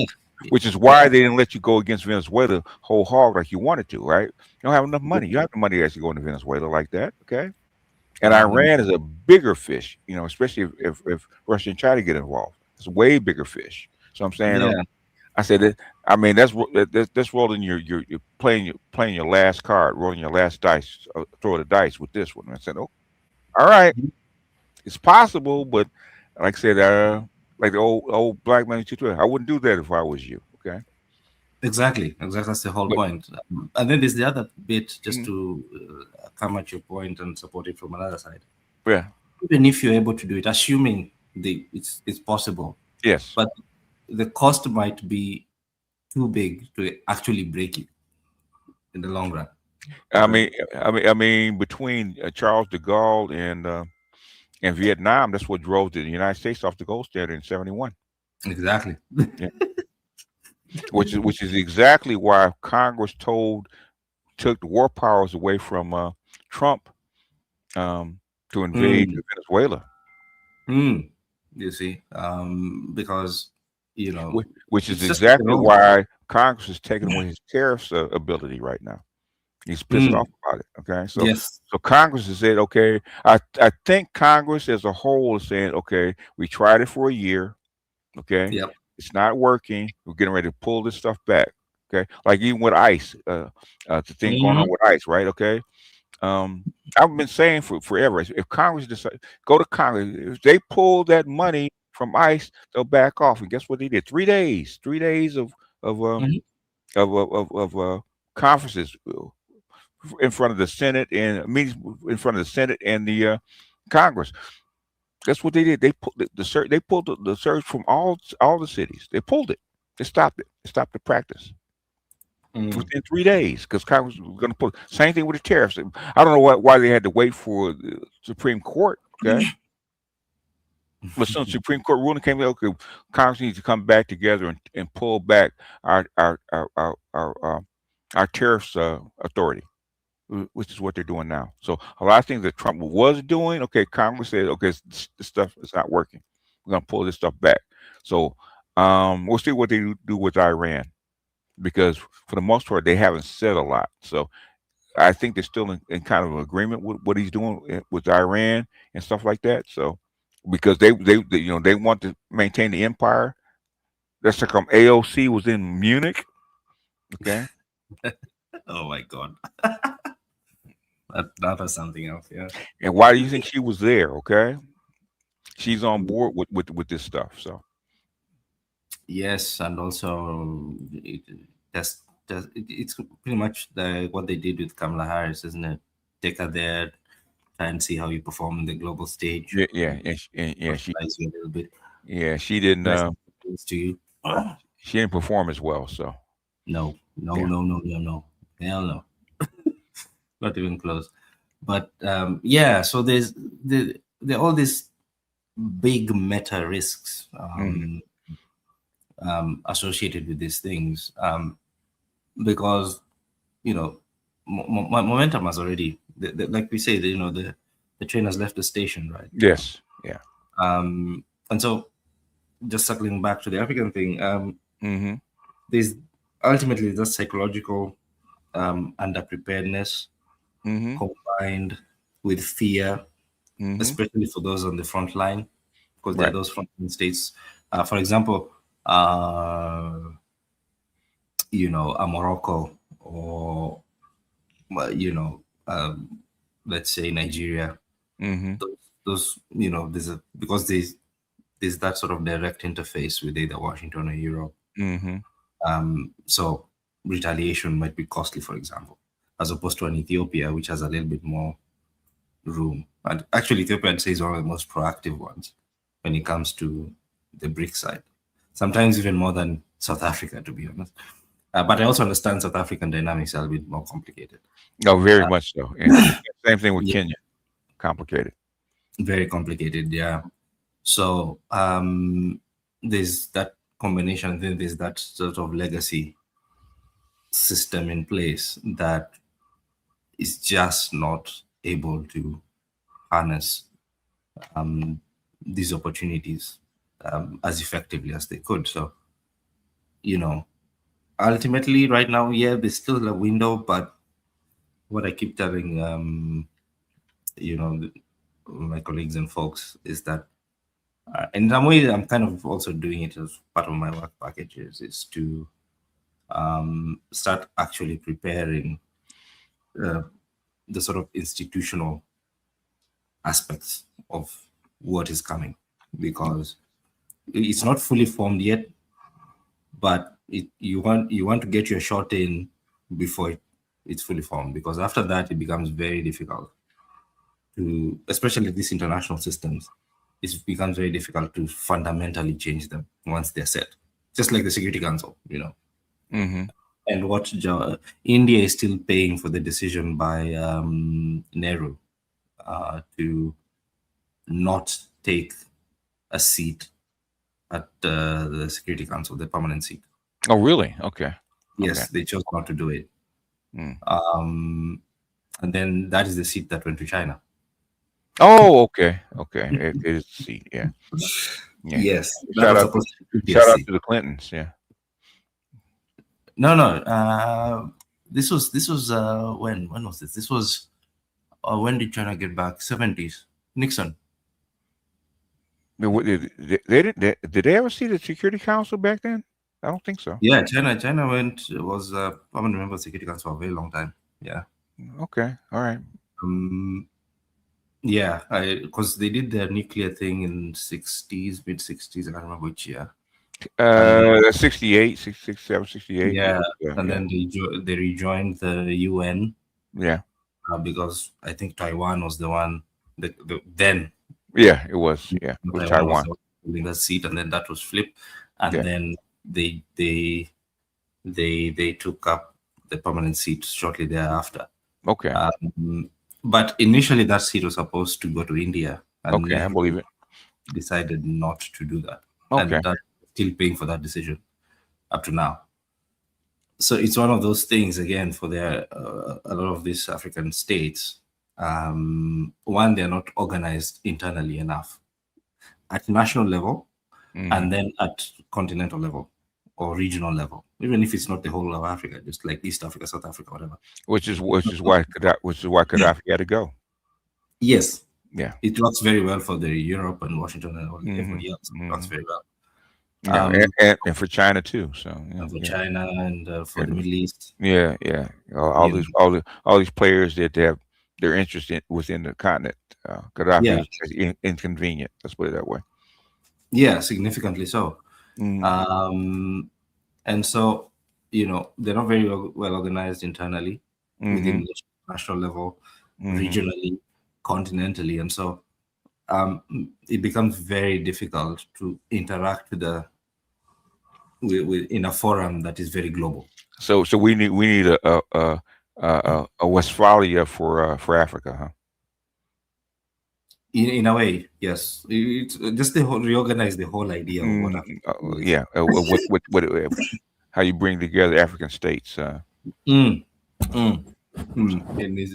is to be like a serious discussion. And that discussion has never really happened. Yeah. I gotta run. Thanks. I gotta run. I appreciate you, Dr. L. A good book on that is Kissinger's book, The World Order, where he actually talks about European states coming together.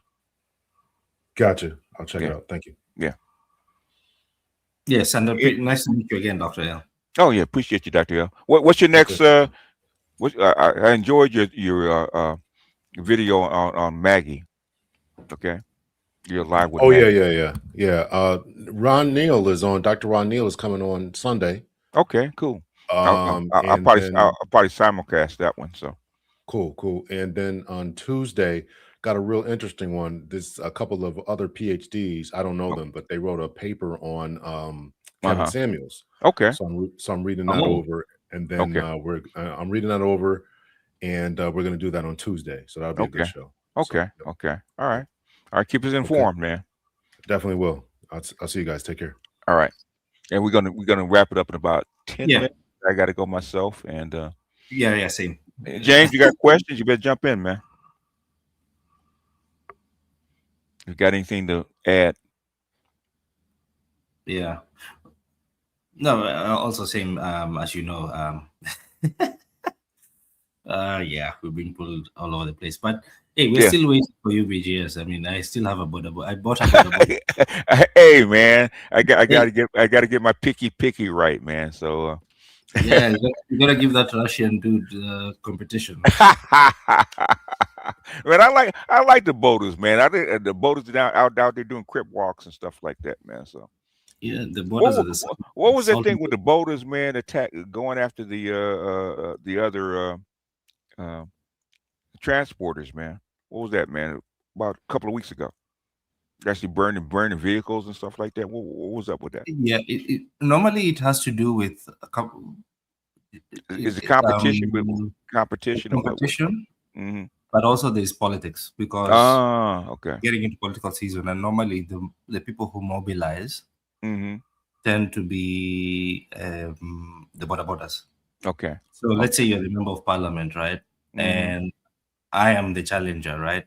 Mm-hmm. And so you mobilize your border borders. Okay. And then I maybe have the public bus people. Okay. Oh, okay. Okay. Okay. And so they tend to have clashes like that. Okay. I was wondering. So it's- I know Ruto's in good with the boaters. So yeah, that's how he became like very because he's kind of like a populist. okay. Okay. And that's how he used to do it with the border borders. You have to Okay. get the border because they know everybody. right? They do. They do.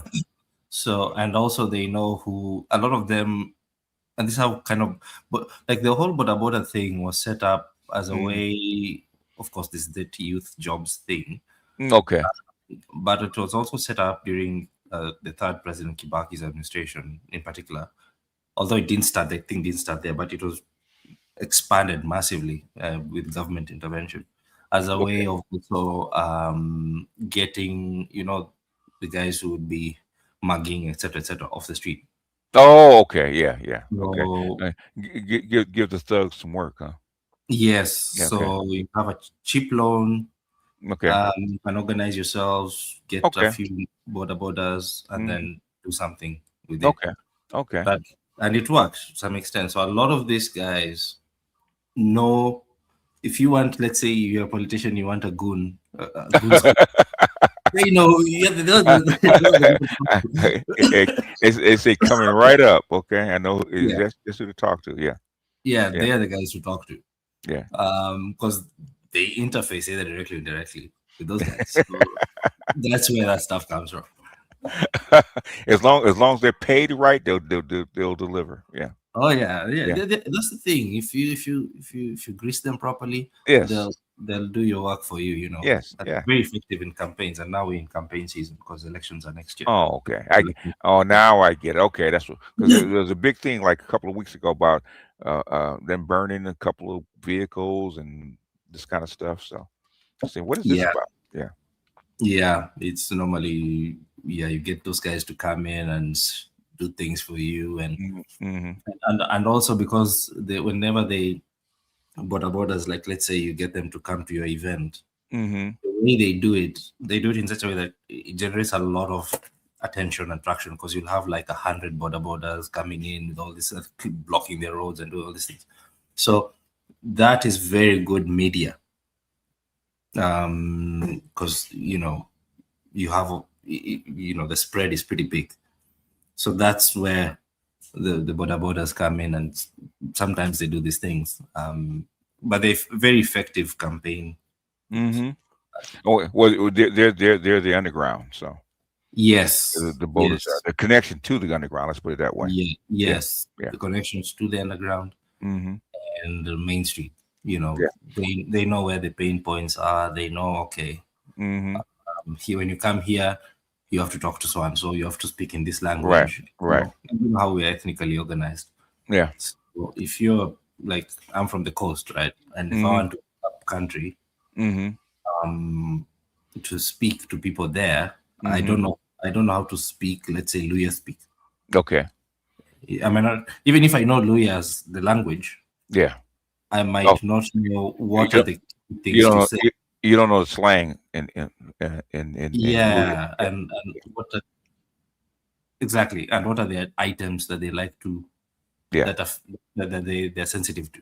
Right. So, for example, you'll go there and you, let's say, I know Luyas are very well known in Kenya, for example. Luya is associated with chicken and things like that. So, if you go to Luya land and you start talking about rice, you've already lost it. If you make like those jokes, banter, and you make references to chicken and this and that, now you're speaking my language, Yeah. because you're connecting to me culturally. If you go to the coast and start talking about, I don't know, pizza, Mhm. even though you know Swahili, Mhm. you're disconnected. But if you go to the coast and start talking about, biryani and this and that, now you're connected. So it's different. you know, I'm sure the same is true for the US. You know, if someone from New York goes to LA, Yeah. there are just certain things that people in LA will know. Yeah. And if Oh you yeah, do those- yeah, yeah. And you got to go to a certain spot and talk to the locals, you know, the local gang members that are, or as we call them, the OGs. They're attached to the underground. Yes, you know, Floridian politics is different from Yeah, the same thing. Yeah. So the borders are your entry point to that. Okay. If you don't know anybody good, the borders will sort that out for you. I have heard, okay, I've heard about the boaters, man, the boaters, so man. And Yeah. if you want something, they can get it. It's like being in prison, right? There's certain people you have to go there and get things in, okay? And the boaters are that connect.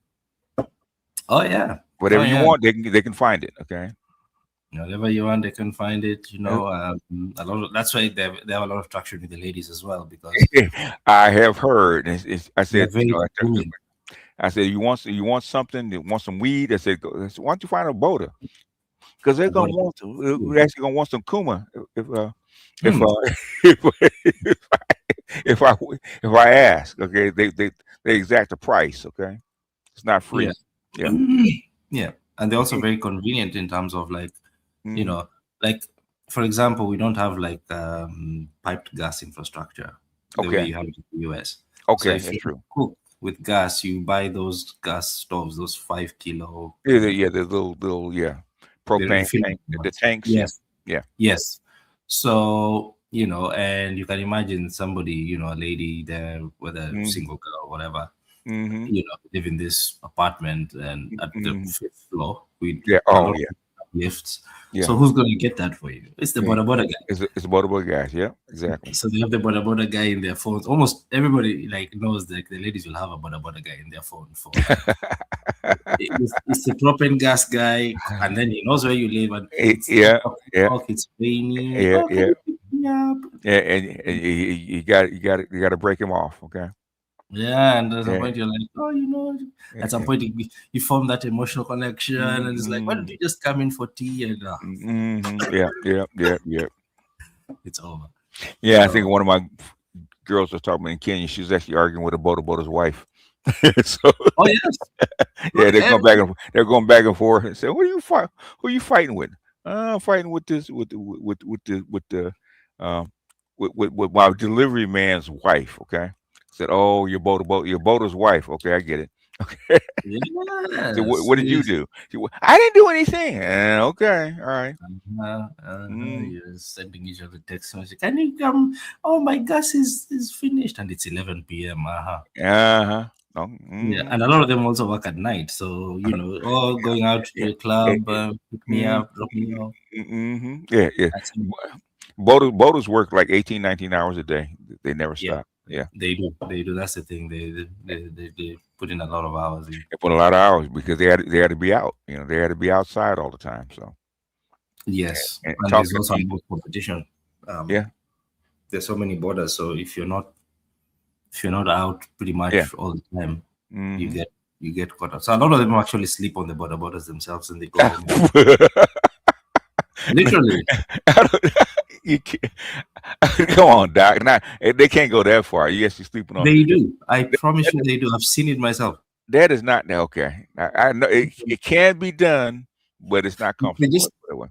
It's not. Yeah. So they sit on it. They sit on it, and they lay their head on the handlebar. They just do that, or they just lean. They lean forward, cross their arms, and sleep on the handlebars. Yeah, I've seen that.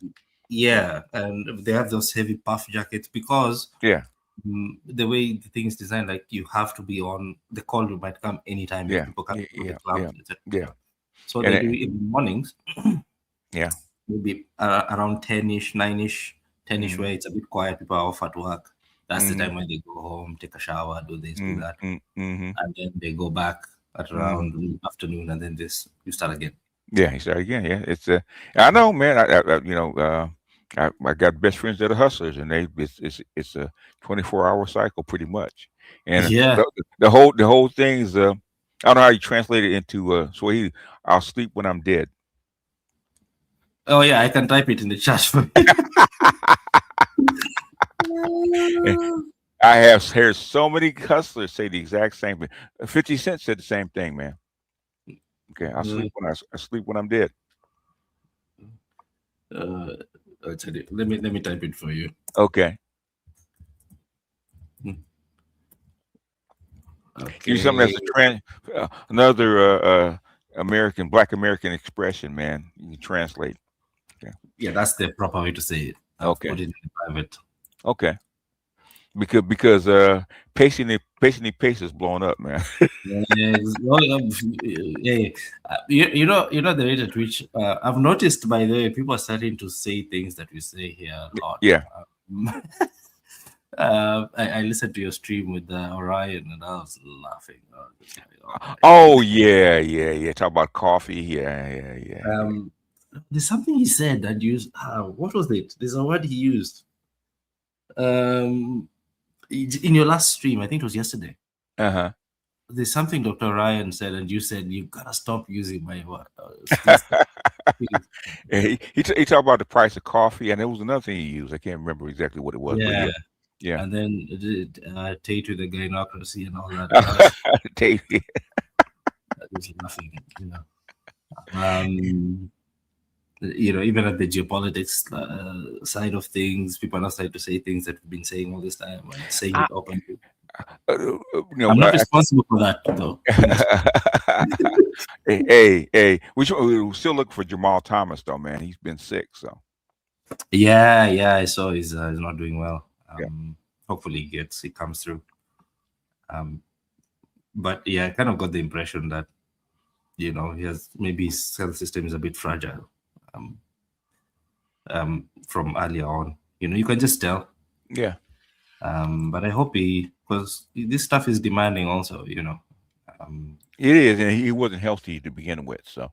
And then he's trying to travel on top of that, and said, "Man, how come you take your ass to Thailand, get you some doctors, and just park, okay, instead of trying to move all over the place? Come on, man, it's like, Yeah, and he already has the channel, he has the traction, and yeah.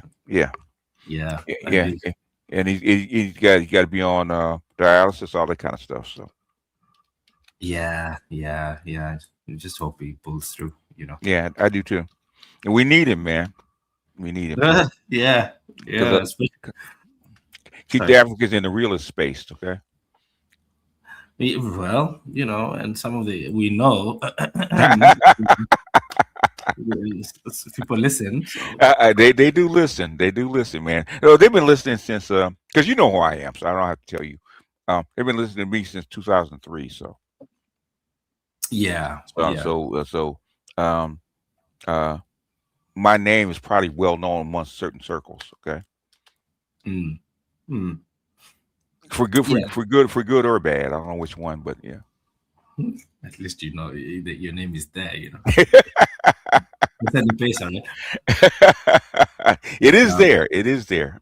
So I'm surprised how far information actually goes. So.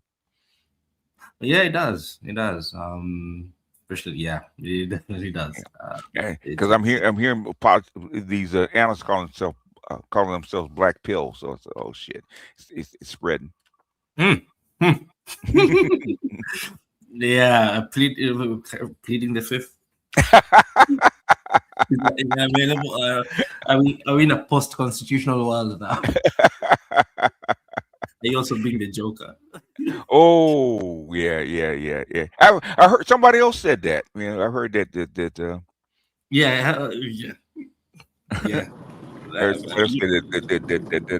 That Trump is the Joker. Go ahead. You got about 5 minutes. I have a question. Go ahead. To both of you. Mm-hmm. How does the world currently view Israel outside of the U.S., obviously with their coalition in politics and foreign policy? Israel is being viewed the same way as Nazi Germany was being viewed back in the 40s, okay? Back in the 30s, okay? Yeah. And the United States is the only people on their side right now, for the most part, okay? Europe wants to be, but they can't dirty their hands like that, okay? So Israel, that's why I said Israel should have paid somebody to actually take these people off their hands. And without doing what they have been doing. It's backfired, as I knew it would. There's Yeah. only three ways that get rid of a population like that: either integrate them, which they didn't want to do, deport them, or was it the final solution, right? Yep. And they chose the final solution, which is it's going to be negative. Okay, since you actually put that out as your brand for the last 50 years, so or 80 years, so Yeah. and you do the exact same thing that your oppressors did you back 80 years ago, not going to play very well. Yep. No. Yeah. Just the other day we had the president come to Aussie, and yeah, it did not land well because even and this is where I think the big battle is, because you're seeing the West, at least at the population level, turning very fast. Yes. Because the rest of the world, they're pretty much gone. Yes. Right. It's concerned. The big battle was in Western Europe, Australia, US, Canada, and yeah, that's changing very, very fast. Yeah. And also because of the way, like BGS, you rightly say, the way what was initially seen as a domestic issue has now become a mesh to this global project. Yes. Yes. It's that now all the others, the Chinese were also, they are doing a lot of business with this. They are pulling up like nobody's business. For the Russians, it's a little bit tricky because a huge percentage population are Russian Jews. Yeah. Russian. However, the influence, you don't have like APAC type influence in the corridors of power in Russia, the way it used to be in the 90s with all those business people. So yeah, that has just completely, like you rightly said, now they are the NAZs of modern day, and it's and a lot of that has actually destroyed also the American, like, as you know, soft power brand. It's just destroyed. It was unnecessary, but it's just absolutely destroyed. That's why they're doubling down on using force. Yes. Yeah. Yeah. But again, we seatbelt time. I don't even know what to call it this time. Yeah, well, chin straps and harnesses, man, and buckle up, because the wild ride is just getting started, man. Yeah. And you're the conductor, man, so you have a front row seat. Oh, you have to keep these people sane, man. They're losing their minds right now. Oh yeah, you remember what we were talking about this now becoming more like psychological thing, more of a Jeff type problem rather than a technical problem. Right. Because this is all now, especially white folks crashing out. They crash out in all sorts of funny, not so funny ways, I mean, after 500 years, it's like they can't believe that it's happening. They're looking up like, what happened? And then they can't accept it. So hell, black folks can't even accept it, right? Is it really over like that? Yeah. Yeah. Tucker Carlson came and was speaking to the president of Zimbabwe, and you're saying, why are you doing this to the whites? Like, oh, bless your soul. I have hardcore stomp down pro-black people, okay, anti-white people, saying when I said white supremacy is dead, they looked at me, their mouths dropped open.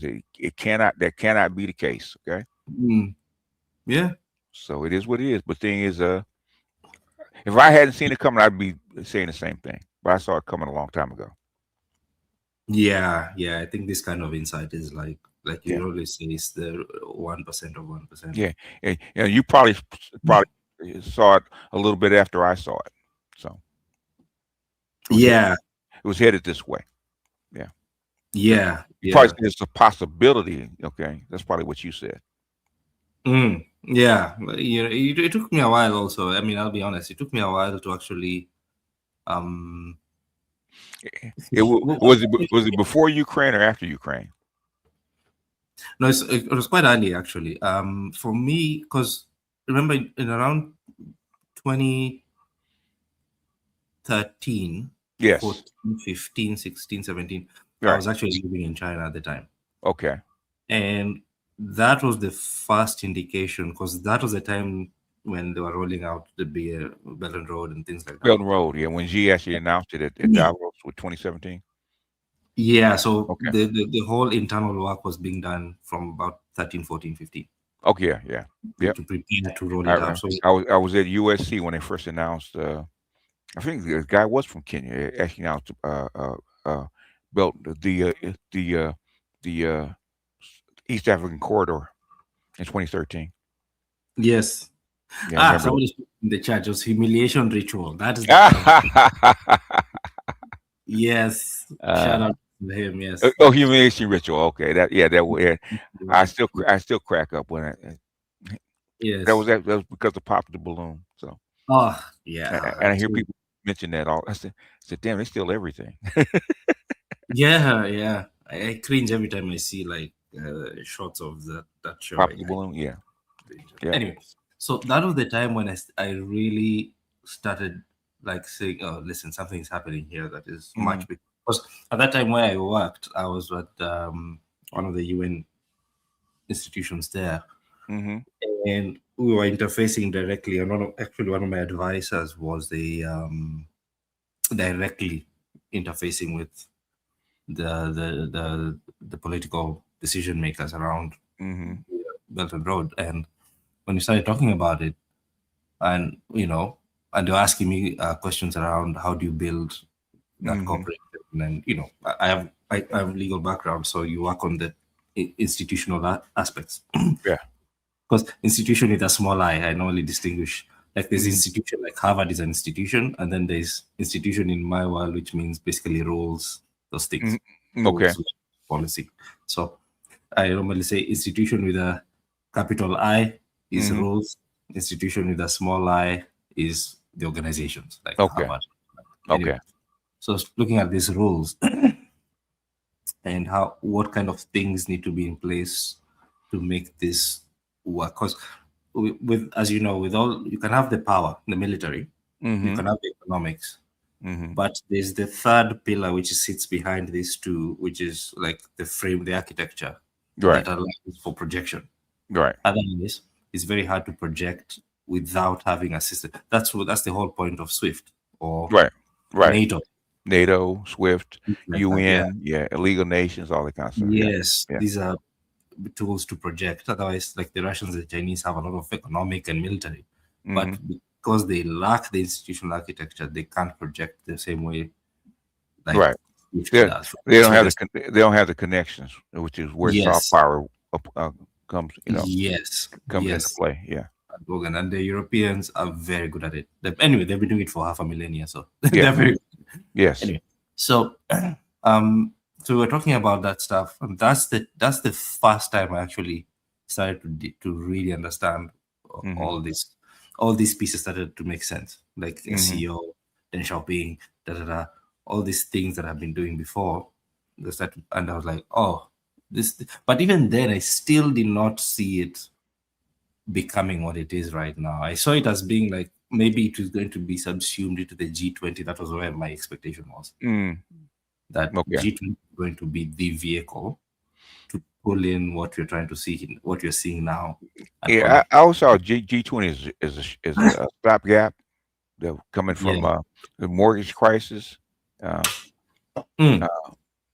That's where it's invented because the West screwed the pooch so badly. Said we have to weigh in on this. Okay, that's not enough. And China said, if you want our money, guess what? Got included. Yeah, exactly. So my expectations changed, but very quickly after I started directly interfacing with G20. I was like, nah, this is not. So by the time Ukraine happened, the thing that has been interesting was the speed of change, not necessarily the direction of change. Right. Yeah. Yeah. Because by that time I was pretty much like, all The right. direction was Xi announced the direction in 2017 at Davos, which is Belt Yes. and Road. Okay. Yes. And then, but things, the speed of change increased with the Ukraine. Yes.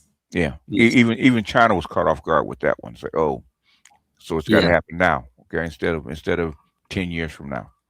Mm, Yeah. yeah.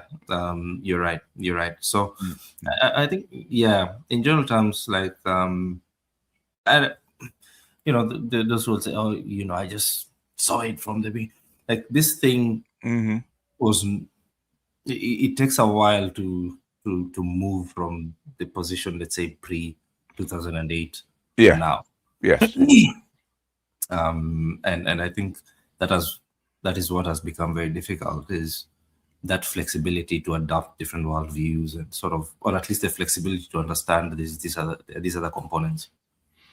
Instead, what I've seen, even in the intelligentsia, is a lot of people have dug down and be like, all right, I believe what I believe, that's it.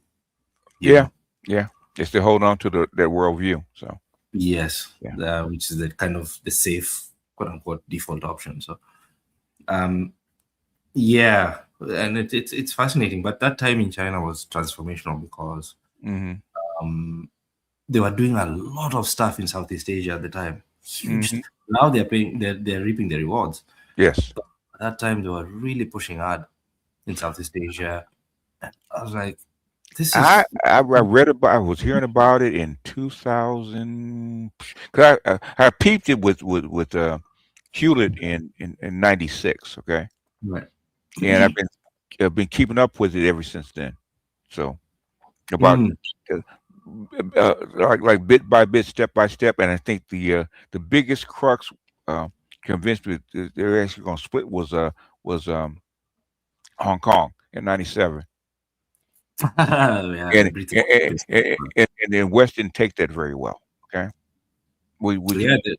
Right after that, they tried to attack the currency in 90 with vested in Soros. Okay. That didn't work. And that didn't work. So and then after that, then you had the PNAC documents in 97, 98. Okay. And then so some of the same things that Rubio was saying is the same things that they said back in 97 in PNAC. Oh yes. Yeah. So yep. I'm sure you know because you read the documents, so I'm sure you know. So, we know where this comes from. Okay. Oh yeah, we could just see it like, but like you say, for us who know this background, this history, it's stuff that even if it's not packaged the same way, you can see the DNA. Yes. Yeah. But what I'm learning very quickly is, even amongst, like every time I talk to my African colleagues, sometimes some Asian colleagues, although the Asians I think are a little bit more advanced. They have a different world. They have a different worldview, and basically, and Mao set that up back in '76. They have that different worldview. So Africans were not party to that. So Mao came up with the three world thing in '76. Yeah. And, so they've been working towards that since then. So whereas Africa hasn't. Yeah, and also in Southeast Asia, particularly with things like Vietnam, they've had that they're much closer to global context. Yes. Yeah. In its true naked explicit form, right. And what that looks like. So China and all that. So for us, yes, we've had that experience, but it hasn't registered in that way. Yeah. So yeah, and it's still something that you still have to explain. Hey, listen. Yeah. This is not just random stuff. This is what this looks like, and then create the picture, and then okay. And the thing is, the iron is hot right now. If you let it cool, you can't tell what you're going to get. So you have to strike now. Exactly. Yeah. And I know what you're trying to tell them. I know you're not ready for it to happen. We got to move. We got to move. Got to move. You know what? Yeah. You're such a genius, because if I was to sum up the whole thing in one line, it would be that line. Mm-hmm. You know, Yeah. We're not ready, but we have to move. But you have to. I told them the same thing in 2008 when they didn't want the Chinese in. Okay, we don't trust them. I said I understand that they're going to take advantage of. I understand that. Okay, but the thing is, you don't have a choice. Yep. So either this one or stay underneath the white man's boot for another 1,000 years. What do you want to do? Yeah. Yeah. So they listened. Okay, and it took them a while, but they actually okay. They said Negro might be right. Okay, let's hear what they have to say. Yeah, exactly. Because they did not want they did not want the Chinese in. They really did not. They didn't. They didn't trust them, and rightfully so. Okay, but what other choice did they actually have? Okay, they didn't have any other choice. That was actually the only game in town, other than the white supremacy. One out, it's out. And sometimes you have to do a deal with the devil, because it's the only deal that you have. What are the deals on the table? Nothing. Okay. You got to take that deal. I hope it works out. So far, it's worked out. So yeah. China has pretty much kept their word on what they were going to do. So pretty much. Which is and this is the thing that they tend to do, like the Chinese and Russians, when it comes to the way they approach agreements, deals, they tend to be much more reliable. When they say they're going to do something, they do it. Yeah, pretty much. So far, you know. I mean, anything can happen. Yeah, it's more like it's a very interesting thing in terms of how they approach, they define, understand, and approach, particularly these kinds of power relations, geoeconomic relations, and things like that. International politics. Yeah. Well, they're more of the classical school of diplomacy. But the trick is is that on your end, or rather, you know, whoever is dealing with them, you have to be very, very good at negotiating stuff. Otherwise, you can't guarantee what kind of deal you get. Maybe better. It will maybe better than the Western deals for sure. It's gonna be better than Western deals. But the thing is, and you're gonna make mistakes. But the thing is, what are your options, though? Yeah. What I'm saying is, like, you have to be like build your capability to negotiate things well. So, for example, with the Chinese deals, the countries that have not done well when it comes to like the debts and the projects have tended to be the countries that don't have, like, they don't send the right people to negotiate these things, for example. Yeah. Okay. So you have to internally have, like, you're the president, VGS, your minister of trade has to be somebody who knows what they're doing. Right. That's true. Yeah. Otherwise, the Chinese can't help you to negotiate stuff. I mean, if you're gonna give them a great deal, they're gonna take it. Okay. Yeah, they'll be like, all right. All right. Are you sure? You sure, player? Yeah. Okay. All right. What do I sign up? All right. And then you show up 2 years later and you say, hey, man, you see that loan? Forgive me. You know what? You see? Like, yeah. It also means, all right. You knew. What's on that paper? Okay. Anyway, Doc, I got to go, man. I got people calling me. So, and you get back to work and put some white people on the couch, man. Tell them it's going to be okay. Yeah. They don't want to jump off the ledge, but I'm like, man, it's okay. It's all right. We got you. You know. Okay. And you know, and tell the Africans, man, kupata pesa, man. Get your money. I'll try. So these Jeffries are so stubborn, but they are. But how are they going to feel about us getting our money? They're going to be upset. No, but yes, they want you to do good based on your morality. Moral. You feel guilty because Hey, a Russian guy didn't feel guilty when he went to all them women. Okay. Yep.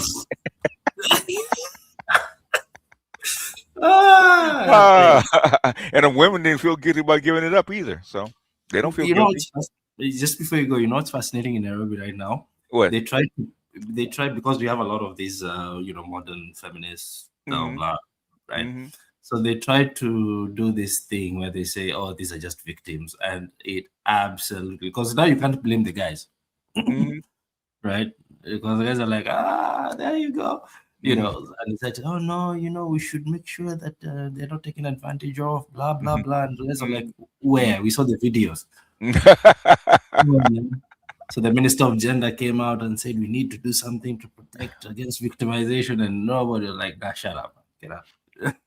I mean, you can't protect against volunteers, okay? Exactly.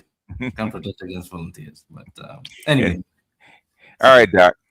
Yeah, I will let you get back to work, and I got to go myself. Okay. All right. Thank you so much again for the panel. Today's panel was good. I saw heavy hitters today, so appreciate it. Yeah. Yes, and please bring out VHS. I need the VHS. I don't know how I should do it. I'm appealing to your good consciousness and your good spirits. Please find something that brings out VHS. We'll find time for VHS. Okay, I shall. Okay. Maybe one of your master teacher respond videos. Yeah. VHS is too much of a boater, man. I don't know about him. Okay. But I can't do it. It's like that skit that Key and Peele used to do, where you have like Obama and the anger translator. Yeah. Yes, that one. Okay. I live vicariously through VHS.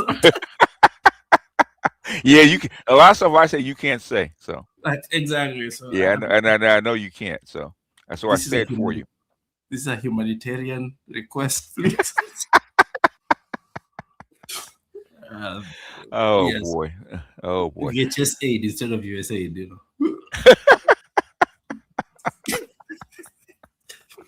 All right. I can't hang around you much, Doc. Hey.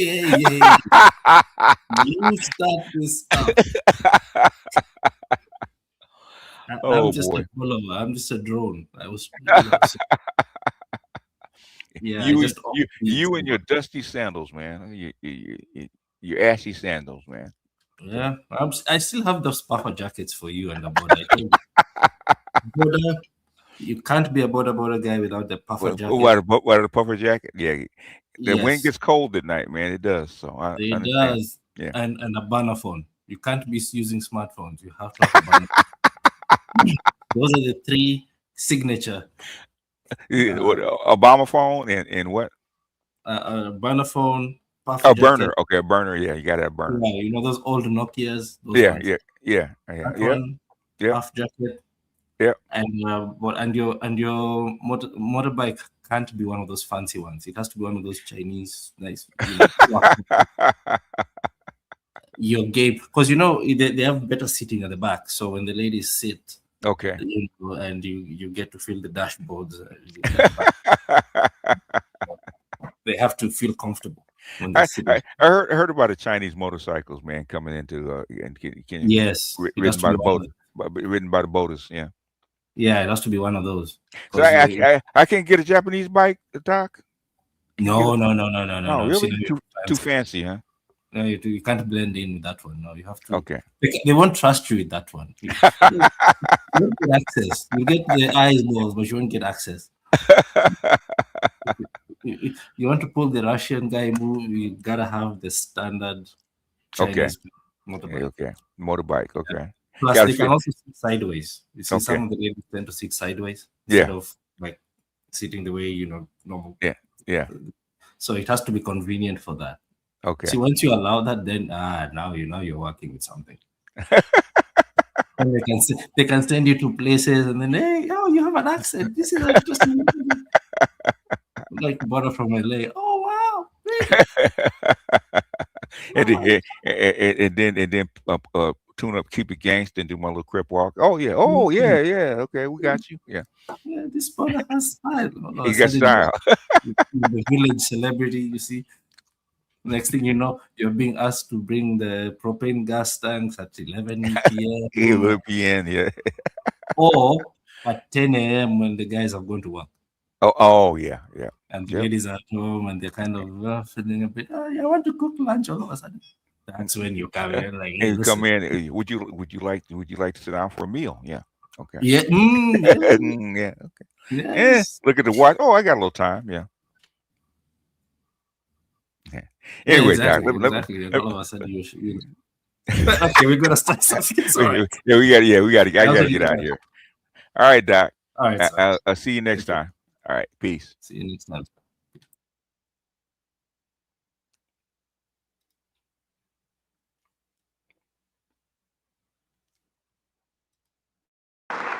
And with that, I just have two more words to say.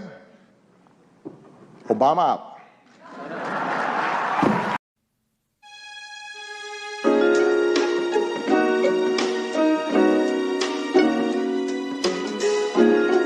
Muzyka Denis Siedem.